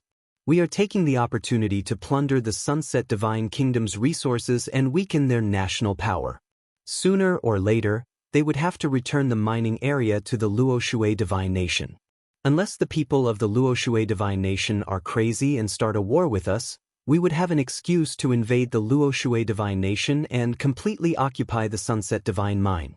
What we need to do is to plunder as many resources as possible before returning the mining area." At this point, a cold smile appeared on Yi Liushui's face. He said in a cold tone, "I originally thought that I would be able to occupy their mining area for at least a year. But who would have thought that in just a short 4 months, everything would be over? A mere tribulation realm white-clothed youth ruined my overall plan and slaughtered more than 600,000 people. Even that trash Su Changyun was not worthy of competing with me. How could I be defeated by a white-clothed youth?" When he said the last sentence, Yi Liushui's voice was trembling. A murderous red light appeared in his eyes. He was like an enraged lion. Pang Shui hurriedly cupped his hands and bowed. He comforted, "Lord Saint Emperor, please calm down. That white-clothed killing god is indeed powerful, sinister, and cunning. But after all, he is only at the tribulation realm. How can he be compared with Lord Saint Emperor? It's just that due to the agreement between the two nations, Lord Saint Emperor can't personally take action. That's why the white-clothed killing god is so rampant. Otherwise, once Lord Saint Emperor takes action, even if there are 10 white-clothed killing gods, they will be crushed to death by your finger." All the generals echoed and complimented Yi Lushui. Yi Liushui's anger subsided a lot and his expression eased. He frowned and thought for a moment. He said in a low voice, "Now we only have 20 mining areas left, and they are all near the drifting cloud mountain. All the miners and guards, as well as the Black Spirit Guards and the Immortal Guards, are stationed in these mining areas. The defensive power of these mining areas is unprecedented and all the generals can provide support at any time. No matter how sinister and cunning that white-clothed killing god is, he can't do anything about it. Pang Shui nodded and said in a serious tone, Lord Saint Emperor is right. Previously, the white-clothed killing god was wandering around and could sneak attack several mining areas every day. But now it's different. In the past 2 days, he has only attacked 2 mining areas. Next, his actions will become more and more difficult. He can forget about taking back another mining area. Yi Lushui nodded slightly and said in a cold voice, as long as we defend the 20 mining areas, no one can do anything to us. During this period, we must do our best to mine the resources. When the resources in those mining areas have been squeezed dry, I will give the order to retreat and return them to the Luoshui Divine Kingdom. However, we have suffered such heavy losses. If we leave things unsettled like this emperor will not take this lying down. Before we retreat, I must find that white-clothed killing god, cut him into pieces, and burn his bones to ashes. Hearing his words, Pang Shui and the generals were looking forward to it. They looked at him with burning eyes. What is Lord Saint Emperor's plan? Yi Lushui sneered and said in a bitter tone, we can't find out the identity of the white-clothed killing god, but Su Changyun definitely knows. I will write a letter and send it to Su Changyun, asking him to meet me at the Drifting Cloud Mountain. At that time, I will have a way to make him hand over the white-clothed killing god. I would like to see whether the white-clothed killing god's life is more important, or the 20 mining areas and the lives of 100,000 soldiers are more important. Hearing his words, Pang Shui and the generals were startled and puzzled. Pang Shui stroked his white beard and frowned. After thinking for a moment, he suddenly understood something. His expression suddenly changed. He looked at Yi Lushui in disbelief and asked, Lord Saint Emperor, do you mean use the 20 mining areas as a threat to negotiate with Su Changyun? Force him to hand over the white-clothed killing god? Yi Lushui glanced at him and sneered, so what? A single white-robed god of death had ruined my plans and caused me to suffer heavy losses.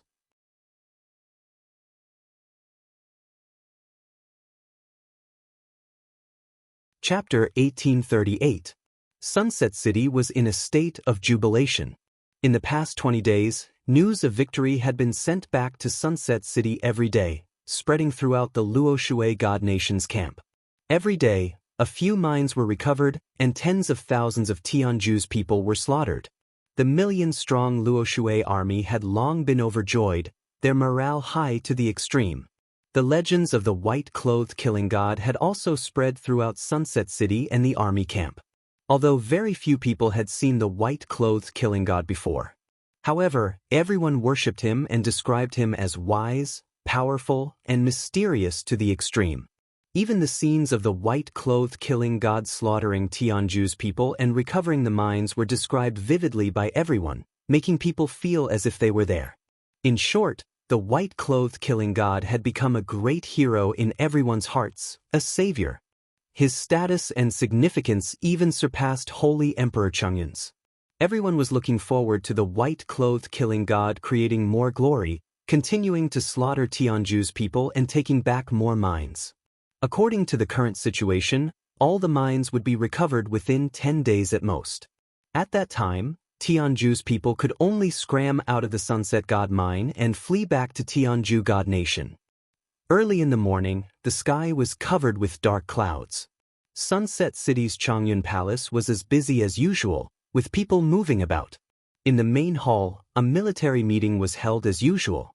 Holy Emperor Changyun sat at the head of the table, listening to the generals report the latest battle situation and news.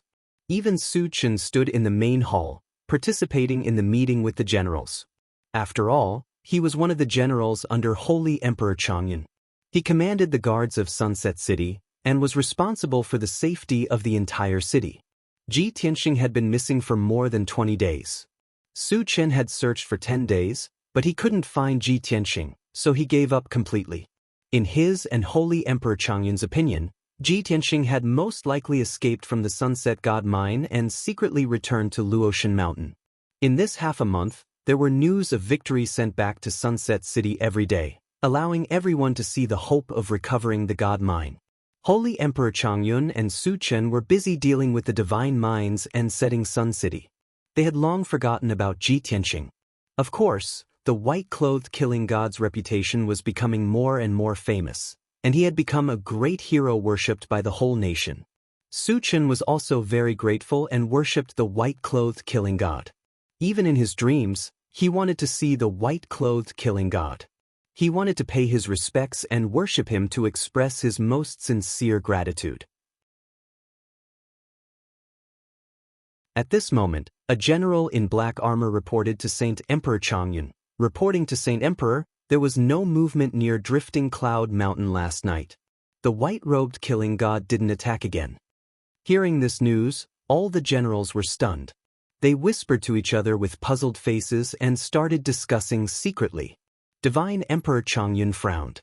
After thinking for a moment, he said, "Everyone knows that in the past 20 days, the white-clothed killing god has been attacking the various mining areas. He has already killed more than 600,000 Tianju realm cultivators and helped us reclaim more than 60 mining areas. This was already a huge contribution, and also an inconceivable miracle. For this person to be able to do so much, he is already a great hero who saved the Sunset Divine Mine. Even if this emperor sees him, I will have to pay my respects and thank him. In fact, I will even report this matter to the Divine Master and ask him to reward him heavily. Even if the white-clothed killing god doesn't act anymore, we can't criticize him or ask for anything." Su Chen immediately stood up and said with a solemn expression, "That's right. I agree with Lord Saint Emperor's words. When the Sunset Divine Mine was invaded and we were at our wits' end, the white-clothed killing god appeared out of nowhere and helped us reclaim more than 60 mining areas. We, the people of Luo Shui, should be grateful and respectful. We can't forget his kindness. The white-clothed killing god fought alone. No matter how strong he was, he would still be injured and exhausted. So, don't feel disappointed or regretful. The rest of the matter should be settled by us." The generals all chimed in, supporting Su Chen's words. "That's right. We, the people of Luo Shui, are not ungrateful people. The white-clothed killing god has accomplished such a feat and miracle. It's enough for us to remember it for the rest of our lives and be grateful to him. No matter what, I hope the white-clothed killing god will be safe and sound." Seeing that everyone had such thoughts, Saint Emperor Changyun's expression eased and he continued, "I believe everyone knows that the Heaven and Divine Nation only has 20 mining areas left. They have stationed all their forces in those mining areas. According to the investigation of the spies and scouts, there are 200,000 miners, 80,000 guards, more than 2,000 supervisors, and more than 200 divine guards and black spirit guards stationed there. With such a tight defense, the white-clothed killing god will definitely find it difficult to invade. He can't act rashly, or else it will be dangerous. What we need to do now is to put as much pressure on the Heaven and Divine Nation as possible and restrain their forces to create an opportunity for the white-clothed killing god." Su Chen and the generals nodded in agreement, but they all frowned and felt that it was very troublesome. "Lord Saint Emperor, your idea is very good, but how should we act? We can't use the army on the surface and can only compete in the dark. This is difficult.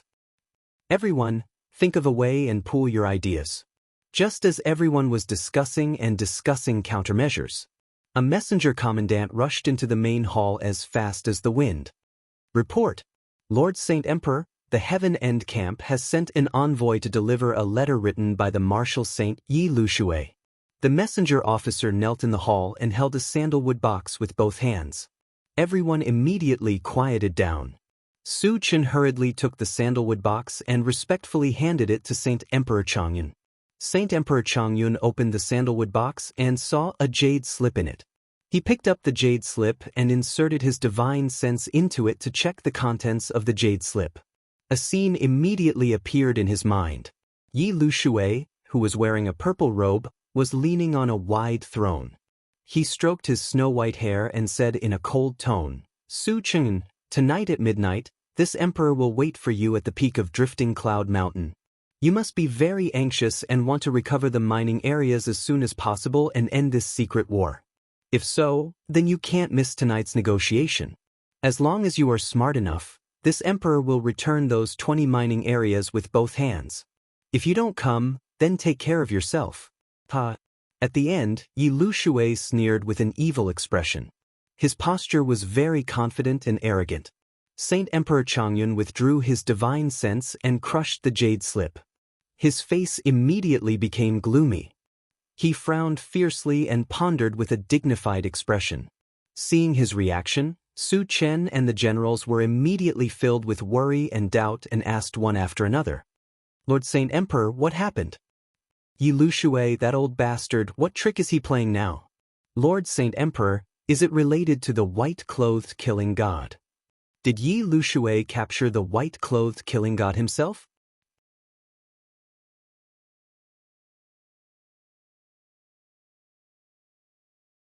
Chapter 1839. Su Chen and the other generals immediately revealed doubtful expressions and discussed animatedly. Lord Divine Emperor, Yi Lushui wants to negotiate with you at Drifting Cloud Mountain? There must be something going on. Yi Lushui must be up to something. Lord Divine Emperor, please reconsider. Lord Divine Emperor, does this have anything to do with the white-robed killing god? Why does Yi Lushui want to negotiate? Everyone stared at Divine Emperor Changyun, eager to know the answer.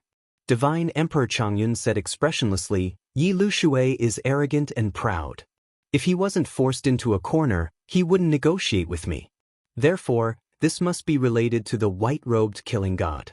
However, I have to go personally to find out what Yi Lushui is up to. Everyone, please don't try to persuade me. I have my own plans. With that, he called out the names of Su Chen and a few other generals to follow him to Drifting Cloud Mountain for negotiations. The remaining generals had to stay in Sunset City and the mining area. After the meeting, Divine Emperor Changyun left the hall first. Su Chen and the other generals also left to prepare for tonight's negotiation. Not long after, everyone was ready. They left Sunset City with Holy Emperor Changyun and rushed to Drifting Cloud Mountain. 16 hours passed quickly. It was now midnight. There were only 2 more hours to midnight. There was an area of 10 miles at the peak of Drifting Cloud Mountain. The terrain was quite flat. The Drifting Cloud Mountain was silent at night. However, there were 10 strong cultivators gathered at the peak. The leader was a handsome man in a purple robe with white hair and a white beard. He was Marshal Saint Yi Lushui. He was leaning on a golden throne inlaid with jade. He supported his chin with one hand and closed his eyes to rest. There was a layer of invisible aura around his body, protecting him like a shield. Even if the night wind blew, it couldn't blow up his clothes and white hair. In the empty space behind him, 9 generals in golden armor stood in a row, quietly and respectfully waiting on him. In addition, there were more than 50 majestic divine guards in silver armor at the edge of the field. These divine guards were spread out and formed a semicircle with the flag of the Heaven and Divine Nation beside them. Even though the night sky was as dark as ink and the wind was cold, no one moved. They waited quietly. A heavy and austere aura quietly enveloped the entire mountain peak. At the same time, 50 kilometers away from Drifting Cloud Mountain, in the depths of the dark underground, there was a naturally formed cave. Ji Tianxing, dressed in a white robe, was sitting cross-legged in the cave, silently meditating. Other than him, there was no one else in the cave. Both Ji Bai and Shohei had suffered heavy injuries. The previous 20 days of fighting had also exhausted their mana and exhausted their strength. At this moment, the 2 of them were recuperating in the sword world. About half an hour later, a 30-feet-long shadow suddenly emerged from the dark brown rock layer. Shua! The black figure quietly came to Ji Tianxing's side and stopped. Its appearance was like a pangolin. Its entire body was as black as ink and covered in scales. It was the Xitigarbha divine armor that had shrunk countless times. Reporting to Master, this subordinate discovered something at the peak of Drifting Cloud Mountain. The Xitigarbha divine armor looked at Ji Tianxing and reported the news to him using divine sense. Ji Tianxing slowly opened his eyes and asked through voice transmission, "What did you discover?" The Xitigarbha divine armor replied in a low voice, The situation is just as Master expected. The people of heaven and divine nation can't hold it in any longer. This subordinate discovered that a large number of experts have arrived at the peak of Drifting Cloud Mountain. Among them, there are more than 60 tribulation stage experts and a white-haired martial saint. Ji Tianxing immediately frowned and said in a low voice, "White-haired martial saint? That must be Yi Lu Shui. Strange, he should be in a terrible state right now. Why would he bring a large number of experts to the peak of Drifting Cloud Mountain?" Thinking of this, he keenly sensed that the situation was not good. He stepped on the back of the Xitigarbha divine armor and ordered, "Take me to see the situation.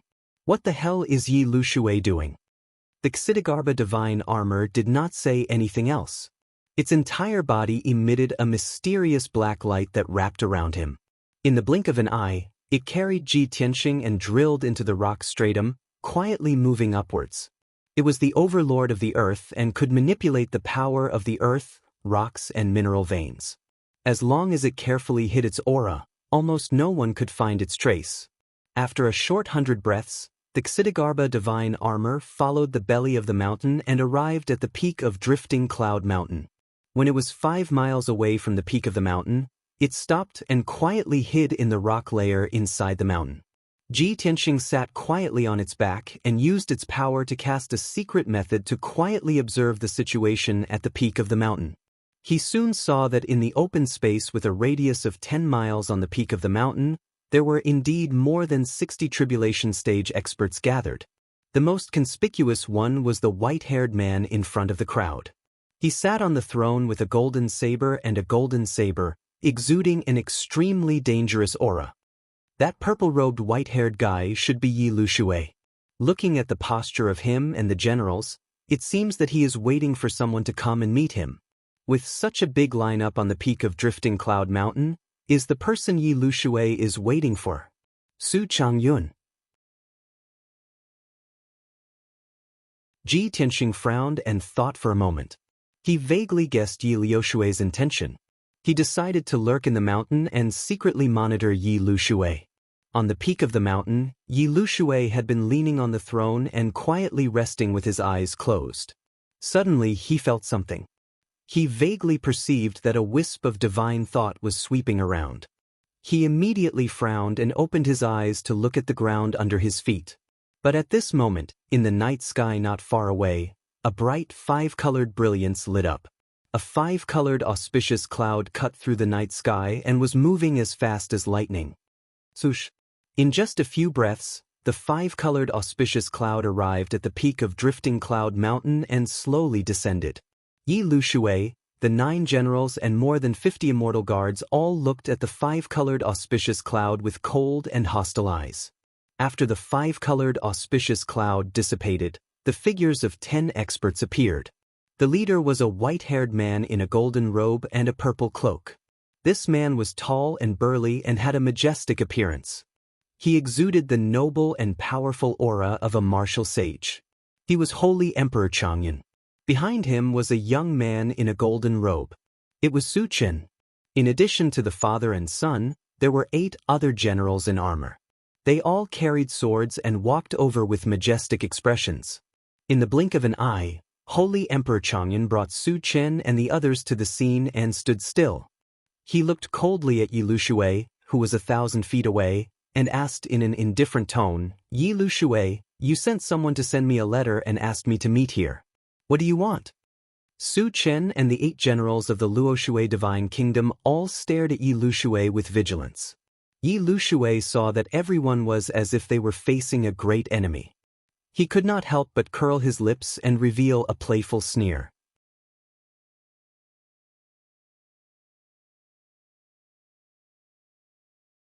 Chapter 1840.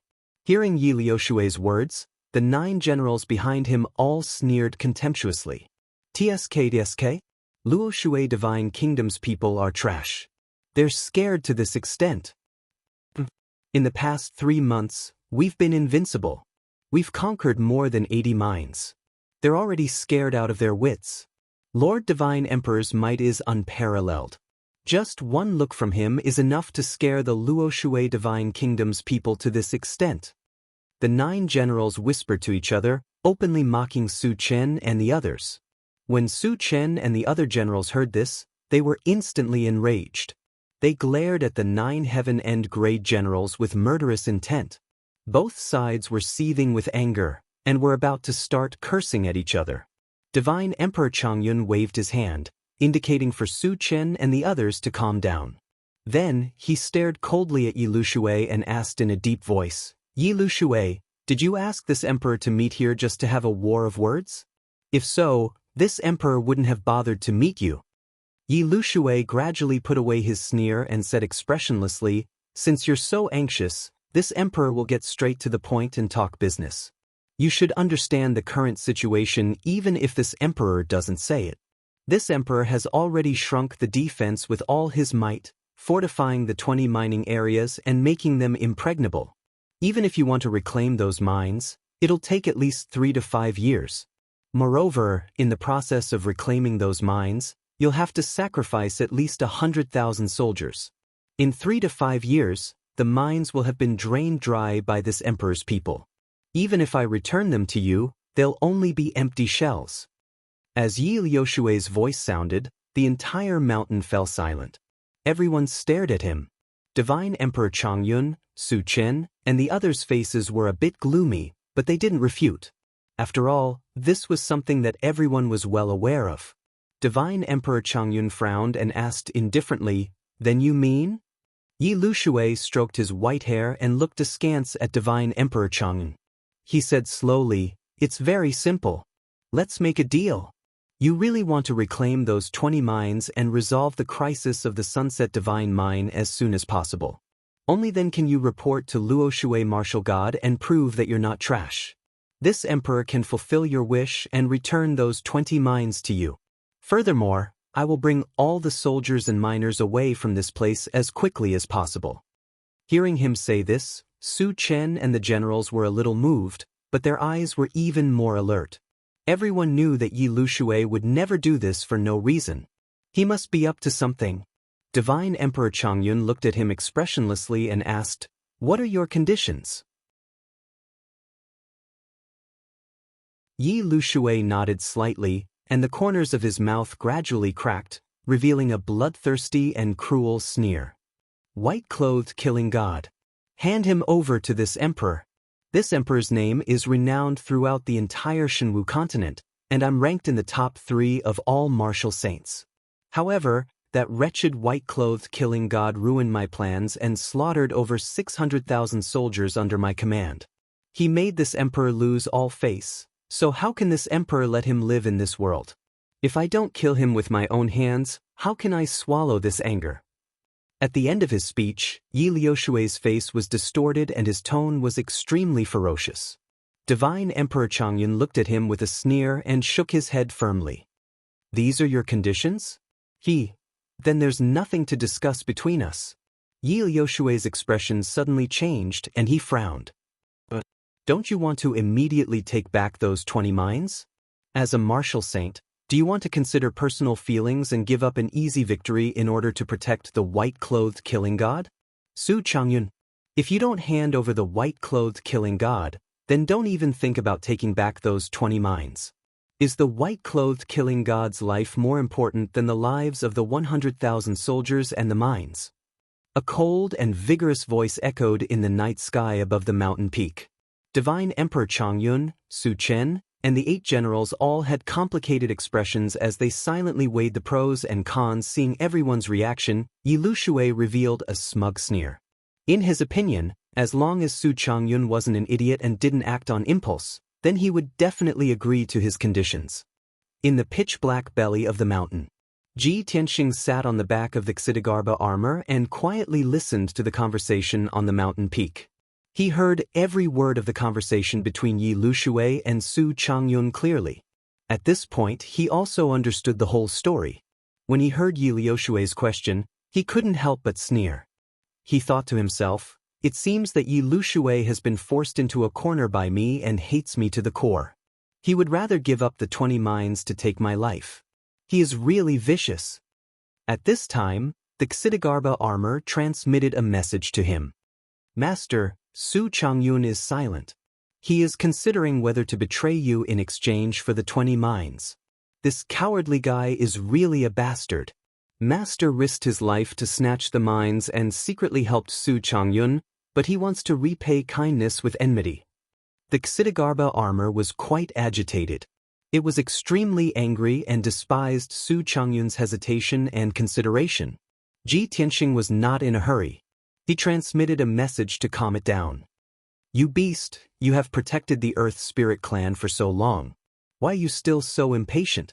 Don't rush to a conclusion. I watched Su Changyun grow up.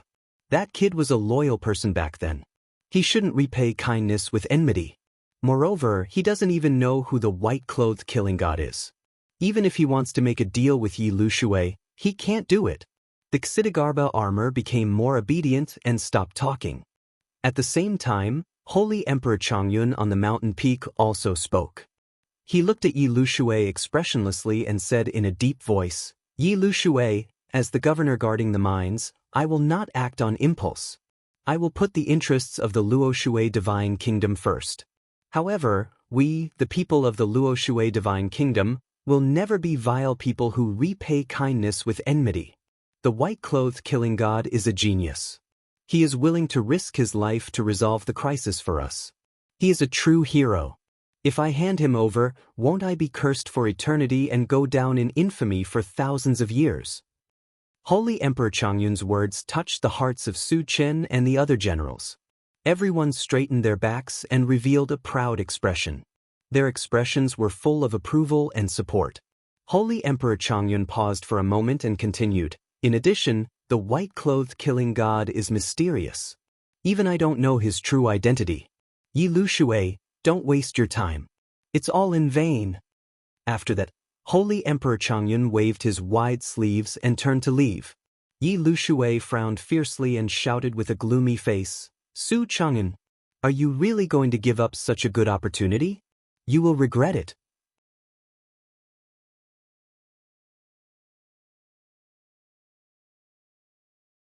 Chapter 1841.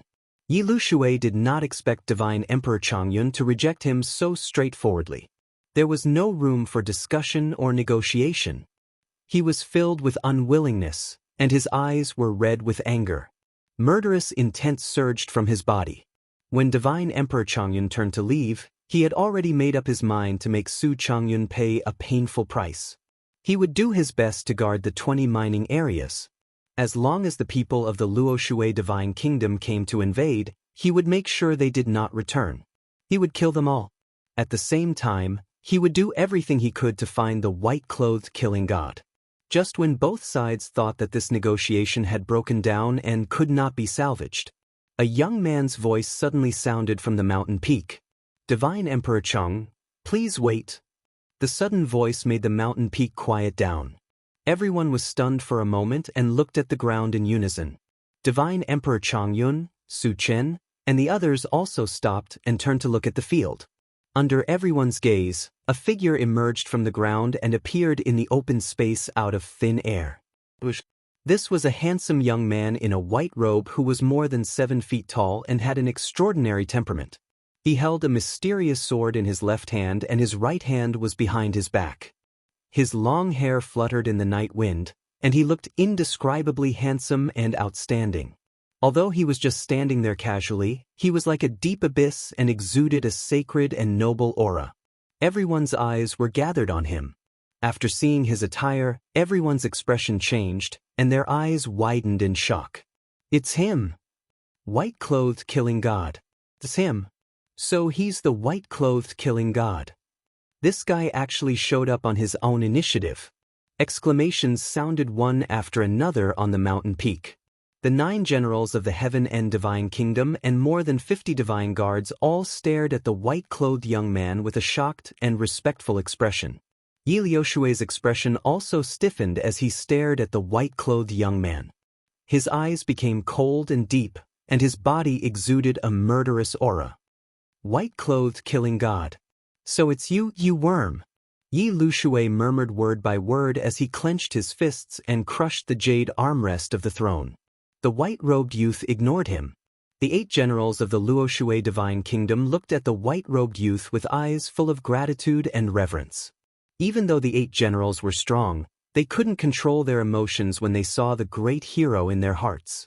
They couldn't help but bow and express their thanks.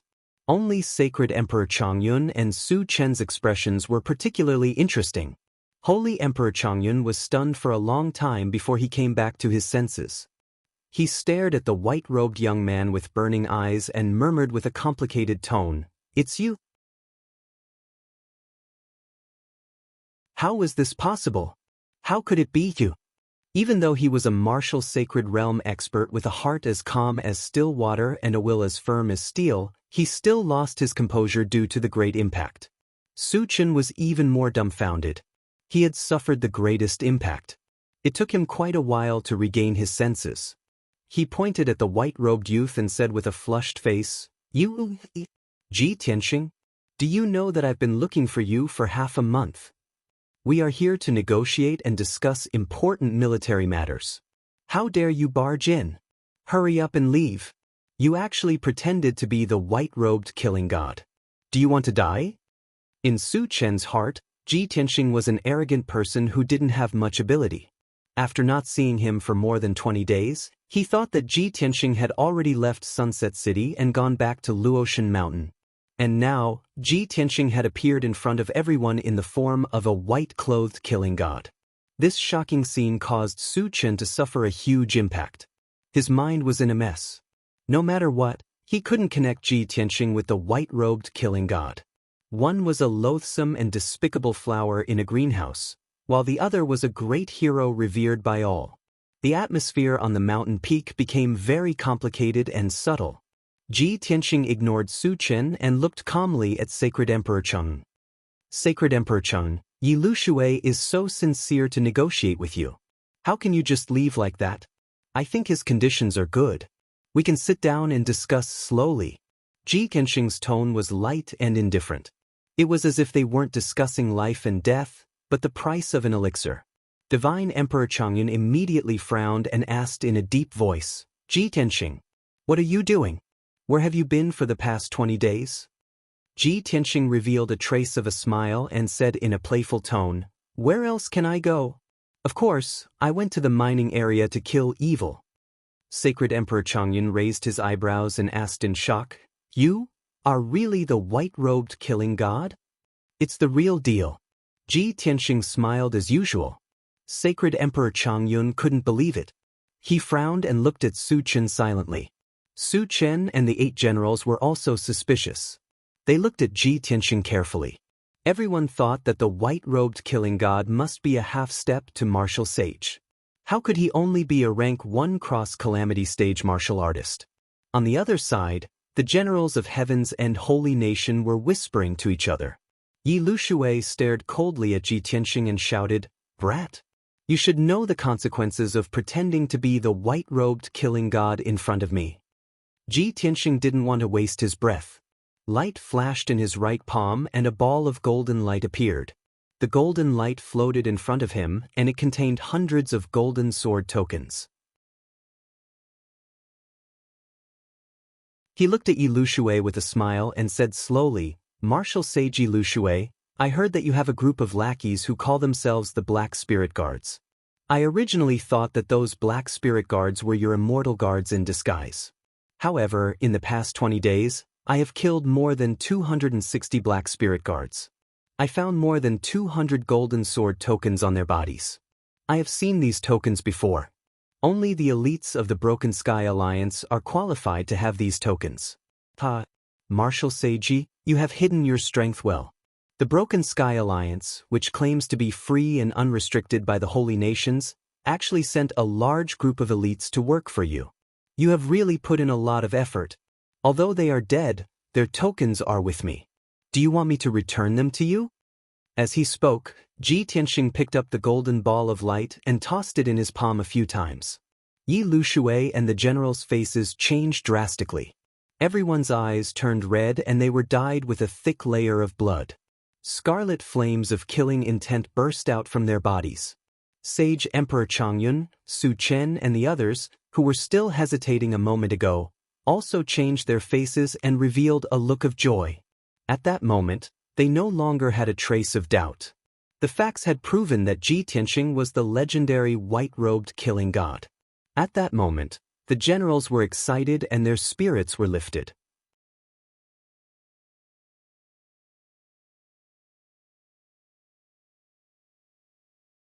Chapter 1842.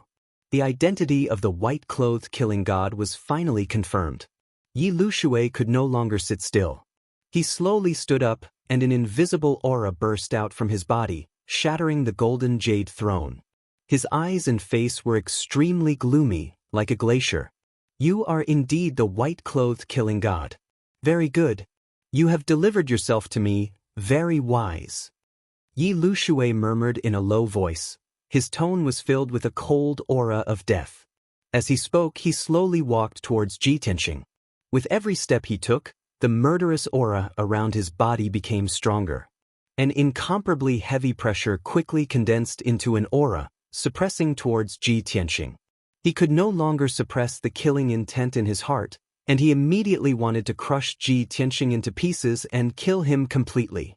But at this moment, Holy Emperor Chang'an stepped out, and a violent power burst out from his body, fiercely blasting towards Yi Lushui. Yi Lushui, do you think I don't exist? Boom. The two auras collided fiercely, and a violent blast exploded in the night sky. Ji Tianxing was in the center of the storm, but he was safe and sound. The violent blast spread out, causing more than a dozen generals and many divine guards to stagger, their faces pale. This was just the collision of the auras of two martial sages, and it had such a terrifying power. If two martial sages fought, it would really destroy the heavens and earth, and the sun and moon would lose their light. The collision of the two's auras could be considered evenly matched, and no one could gain the upper hand. Holy Emperor Chang'an stared coldly at Yi Lushui and shouted in a deep voice, Yi Lushui, don't forget the agreement between the two countries. Do you want to start a war with the Luoshui divine nation? If you dare to touch a hair on Ji Tianxing's head, I will lead 1,000,000 troops and flatten the heaven extinction camp. Yi Lushui naturally would not break the rules, and it was even more impossible for him to start a war with the Luoshui divine nation. But his mouth was unforgiving, and he sneered contemptuously, We haven't fought for 100 years, and you are still so useless, you haven't improved at all. Holy Emperor Chang'an also sneered, and his face was full of disdain. Humph! I don't want to argue with you.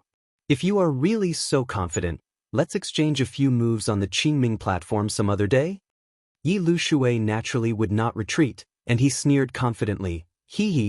That's good, I have long wanted to teach you a lesson. Seeing that the two martial sages were about to continue arguing, Ji Tianxing waved his hand and said to Yi Lushui, don't forget why you're here tonight. Let's get down to business. As expected, Yi Lushui stopped talking nonsense. He stared at him with sharp eyes and asked, How do you want to talk? Ji Tianxing revealed a smile and said meaningfully, You want my life. Saint Emperor Chang'an wanted to reclaim 20 mining areas. We can compromise and settle this matter with an open and above-board bet. Interesting. Yi Lushui sneered and asked, How do you want to bet? Ji Tianxing pointed at the generals behind him and said calmly, You can choose 6 elite experts to fight with me in the arena, and you will be responsible for your own life and death. If I win, you will return the 20 mining areas and lead the army to leave this place. Yi Lushui frowned and asked, Then what if you lose? Ji Tianxing sneered and said, Since it's a battle of life and death in the arena, then I'll naturally die if I lose. Your wish will be fulfilled. Hearing this, Yi Lushui's eyes flashed with a bright light, and he was quite tempted. He had already agreed to this battle, and he was even a little impatient. But he had always been cunning, so how could he agree so easily? You are confident, but how can I agree to it? Those 200+ Black Spirit Guards have all died under your sword. Do you think this emperor doesn't know your true strength? A playful smile appeared on Ji Tianxing's face as he proudly said, Before you make your decision, I need to introduce myself. My surname is Tianxing. I am the white killing god that you hate the most, the #1 genius of the continent, and the number 1 God's disciple of the Luo Shui divine kingdom. With my identity, you will never dare to kill me, unless you want to bear the wrath of the Luo Shui martial god. However, I will bet with you in public, and you will be responsible for your own life and death.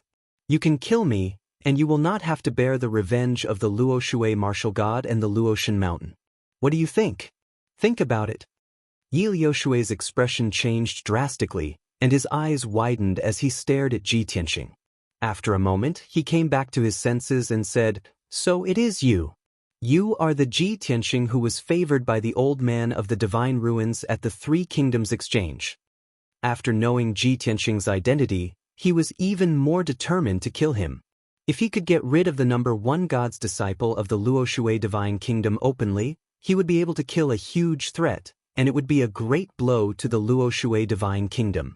Yi Liushui was very tempted and wanted to agree immediately. However, he pretended to be reluctant and said in a low voice, "6 is not enough. You are the infamous white killing god and the number 1 genius of the continent. How can ordinary people compare to you? I want to pick 10 elite experts to bet with you. Do you dare to accept?" Ji Tianxing had expected him to say this, and he said without hesitation, "At most 8. Otherwise, there is no need to talk." Deal. Yi Liushui nodded and agreed without hesitation, and he sneered. Divine Emperor Chang'an immediately frowned when he saw this, and he hurriedly spoke to stop them. "Ji Tianxing, you can't do this. You can't agree to it." Ji Tianxing turned to look at him and asked with a frown, "I will bet my life with Yi Liushui. Why can't I?" Holy Emperor Chang'an quickly waved his hand and explained, "That's not what I meant. Ji Tianxing, I have neglected you before. Please don't take it to heart. However, you shouldn't be so reckless. You should know that in my heart, you are more important than the 20 mines. Before you came, Granny Long had repeatedly warned me not to let anything happen to you no matter what. If anything happens to you, how am I going to explain it to Granny Long? How am I going to explain it to the Divine Master? You can't bet with Yi Liushui. I will think of a way to take back those mines. I won't allow you to bet with your life." Ji Tianxing saw his sincerity, so he explained, "Holy Emperor Changyun, please trust me this once. This is the fastest way to solve this problem. Yi Liushui will definitely defend the 20 mines. You will have to spend at least a year to take them back. In the process, at least hundreds of thousands of soldiers will die in battle, and we will lose even more resources. I am the white killing god, and I am invincible below the martial sage realm. If I don't have full confidence, why would I bet with my life?" Holy Emperor Changyun hesitated when he heard Yi Liushui's confident tone. "Ji Tianxing, don't be anxious. I will send a message to Granny Long and the Divine Master and ask them to make a decision." Ji Tianxing waved his hand and said decisively, "No need. There is not enough time."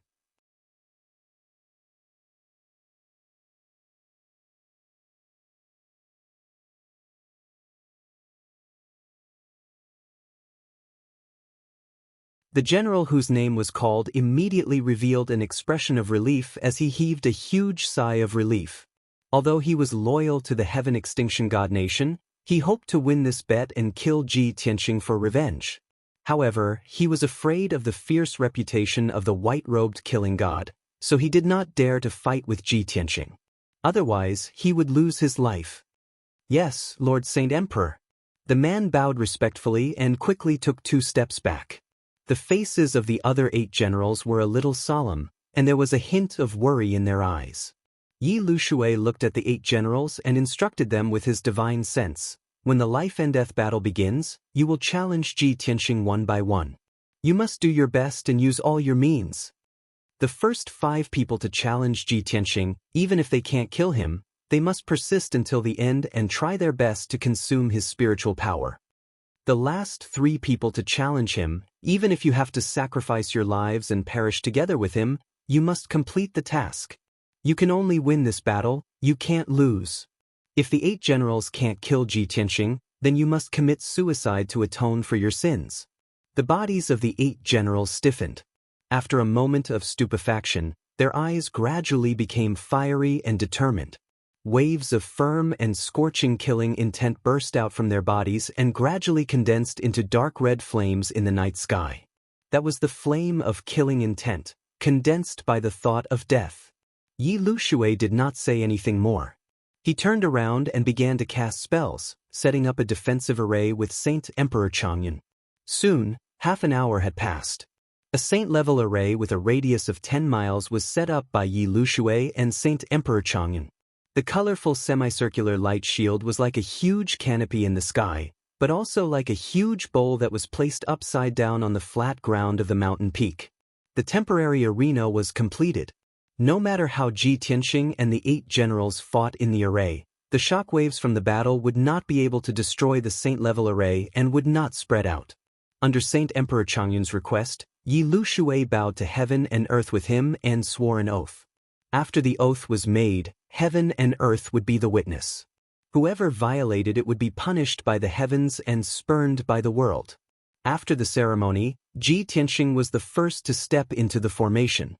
His left hand was behind his back, and his right hand held the sword of burial of heaven, pointing diagonally to the ground. He stood in the middle of the arena elegantly. Who wants to die first? A confident and majestic roar sounded, spreading across the entire mountain peak and reverberating in the night sky. Outside the array, Saint Emperor Changyan, Su Chen, and the 8 Luo Shui generals all looked at him with burning eyes, their blood surging. On the other side, Yi Lushui, the 9 heaven and realm generals, and more than 50 divine guards were also filled with righteous indignation, staring at Ji Tianxing with murderous intent. "Let me have a go at you." A burly man with a full beard jumped out first. Although he was 10 feet tall and as strong as a black bear, he looked a little clumsy. But in fact, he had the strength of a 6th-level Tribulation Transcendence Realm cultivator, and his movements were very fast. Swoosh! With a flash of golden light, he crossed 1,000 feet, entered the defensive array, and landed on the arena. His figure only paused for a moment, and then he rushed toward Ji Tianxing without hesitation. A 5-foot-long saber appeared in his palm, and the saber light filled the sky. "Kid, you're eager to die. I'll fulfill your wish now." Azure Dragon strikes water. 18 dazzling gray saber lights, like 18,000 feet long azure dragons, fell from the sky in a violent and shocking manner toward Ji Tianxing. This person followed Yi Lushui's instructions and did not hold back at all. He used all his strength and used a secret technique. When the 18 azure dragon saber lights slashed down, even a 10,000-foot mountain would be smashed into pieces. However, Ji Tianxing stood proudly in the arena, as majestic as a mountain, and his expression did not change at all. He ignored the 18 azure dragon saber lights and stared at the burly man. He suddenly raised his right hand and stabbed out with his sword as fast as a stream of light. Piercing sword. A dot of cold light suddenly appeared, flashing in the night sky. The next moment, the cold light passed through the many azure dragon saber lights, broke through the burly man's defense, and bloomed on his chest. Boom! A dazzling cold light, like a mushroom cloud, suddenly appeared in the night sky. A deafening sound immediately exploded on the mountain peak and spread for hundreds of miles. You're tuning in to the Wang Lin's Journey YouTube channel. Don't forget to subscribe and join us on this journey to catch the most captivating stories.